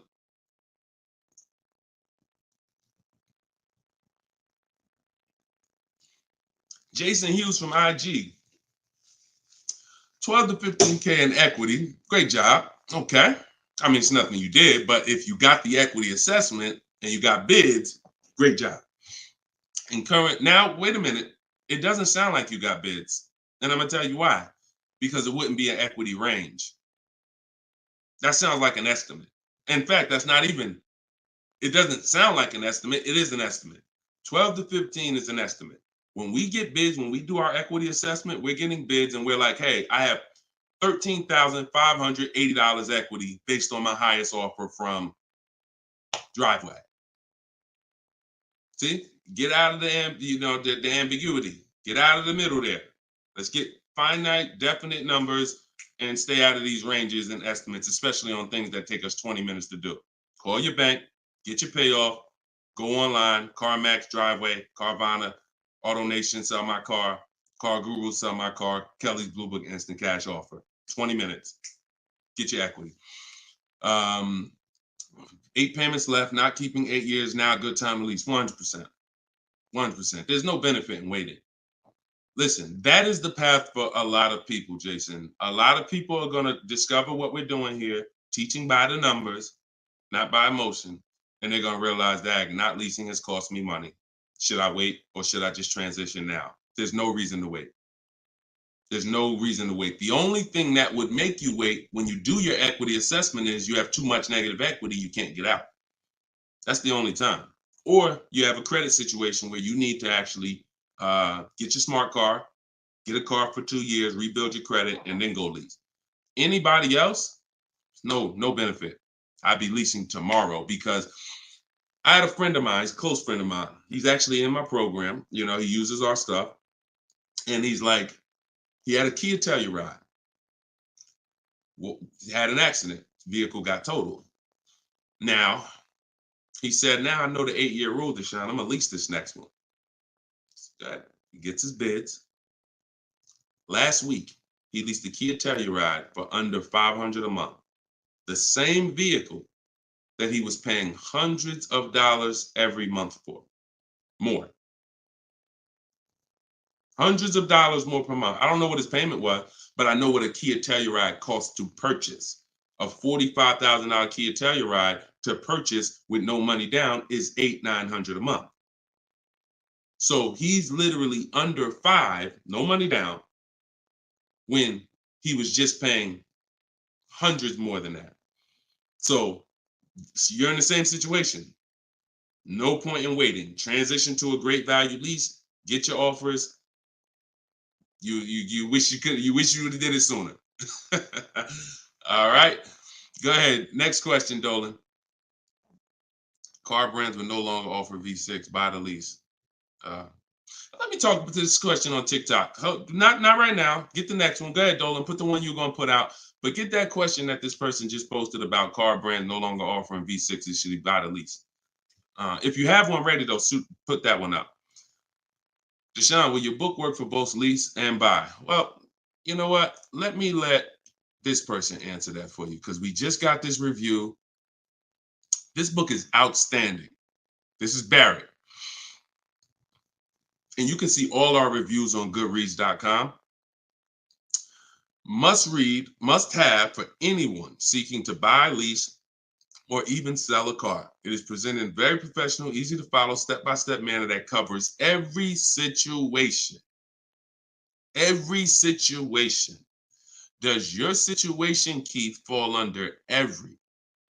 If so, we got you. Every situation from buying, leasing, with cash or credit, good or bad. Only thing that Barrett didn't put in there is used cars or new cars. That's in there too. So absolutely. So yes, I'll put the banner back up for all of you who are watching us on TV. You can you can scan the QR code here with your phone, with your camera, and you can get your book for 75% off, or you can go to deshonesbook.com. We have the link in the comments on Facebook or YouTube for you.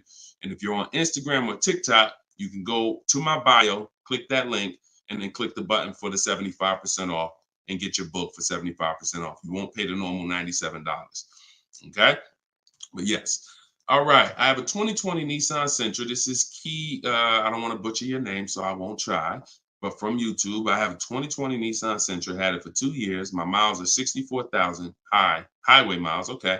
I know I don't have equity. I was told don't trade it in. Would be a bad decision. It's true. We don't trade cars in. We get bids. So you need to find out what your equity position is. See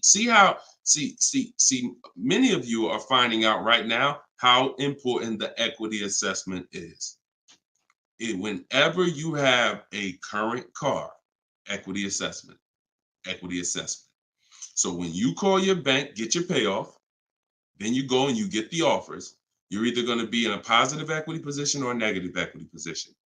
Now, if you're in a negative equity position, there's three solutions for negative equity.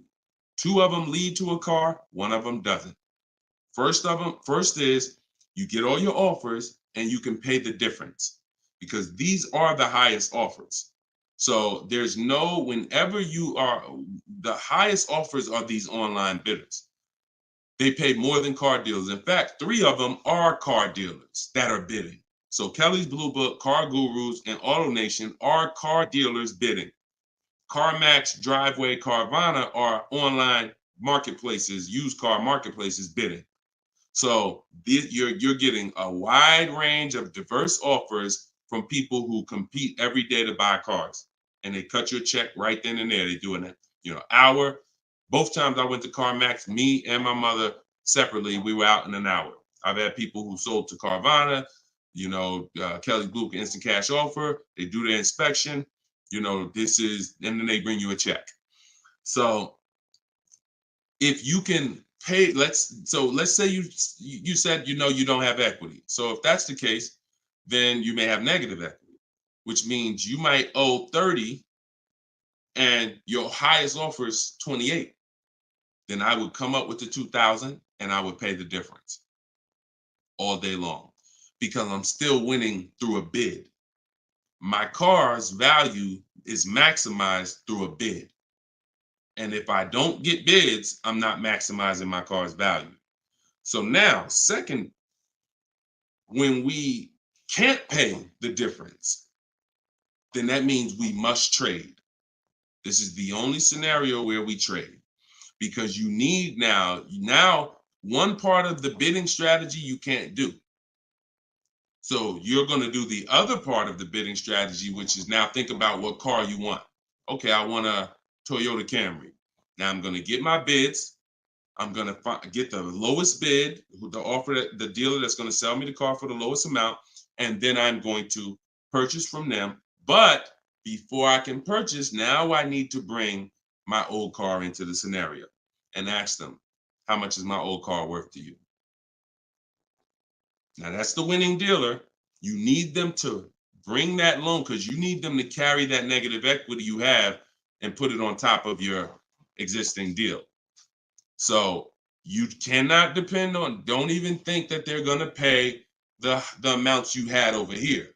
Oh, Driveway was offering me 29. Yeah, you could tell them that, but again, they're not going to be able to pay that. They can't beat all their competition on the bid and then beat all the online buyers on the bid. So that's why I say your first option is always to pay the difference. Because you can win with bids there, you maximize, and then you do a separate transaction, you can still keep them separate. But if you cannot get bid, if you can't pay the difference, your only option is you have to trade that car in, and then you're going to let the dealer who you buy the car from wrap the negative equity into the existing lease. It's hopefully it's a lease because there shouldn't be any reason you're trading that car unless you just want a lease. To buy another car, unless you're saying you're keeping it 8 years, which, like I said, most people, I've been doing this for years, they're going from a finance to a lease. Now, one more scenario. I told y'all, it's 3 ways out of negative equity. One leads to no car. You have too much negative equity and you cannot put it on top of the actual deal because banks have loan to value ratios. So if you have $10,000 of negative equity, you can't just slap that on top of a $30,000 or $40,000 car. It's going to be too much unless you put money down. So you can't if you got some cash, you can make the deal happen, but you're not going to be able to do a no money down deal because you're looking to have the bank approve the car, the tax, the fees, which probably another $1,500, and 10 grand of negative equity. And then you want to find that's too much because the dealer has to go to the bank and say, we know this car is priced at 40, but we'd like you to lend this person 54. They're not going to do it. They might lend max 50. So the more negative equity you have, if it's too much, you're either going to have to bring some cash to the table to get the deal done. And if you have no cash, you got to wait. You got to pay down the car. It's the only option. That's why I say, know the cause of negative equity. It's usually because you haven't leased. 99, I could tell you the way out. I just gave you the way out. That's in my book, 3 strategies for negative equity. But when if you don't know the cause and you just turn around and get another purchase and you're not keeping it 8 years, you're going to be in negative equity again and again. And there's plenty of people, and some of you, maybe you, where you're like, dag, Deshone, that's me. Every time I go get a car, negative equity, negative equity, negative equity. It's like a vicious cycle. And the solution is you need to lease. What's causing that is you don't lease. So you're overpaying by thousands of dollars. All right. So Listen, y'all, we will be back. We like to do these shows twice a day. If you're on my email list, you'll get the notification. We like to get through as many questions as possible, keep this around an hour, 15 minutes. And so all of you, appreciate you coming. If you want every single thing I teach in one spot in a step-by-step format, that's my new digital book. It's called Cars from Home, 7 Steps to Saving Time, Money, and Avoiding Dealerships. And you can get yours for 75% off in the comment section on YouTube. We got a comment section that's pinned, deshonsbook.com. Same thing on TikTok. I'm the same thing on Facebook.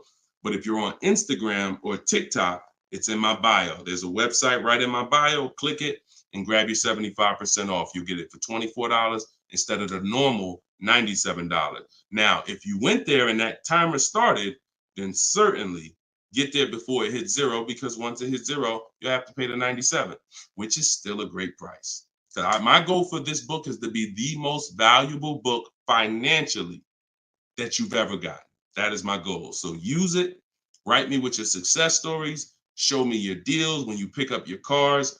Write me, email me, Deshone, just like Tiffany did. I want all of you emailing me your deals so that I can share them on the show. All right. So we'll be back. We'll be back with the next show. This was episode 9. Thank you for coming, and I will see y'all on the next show. God bless you.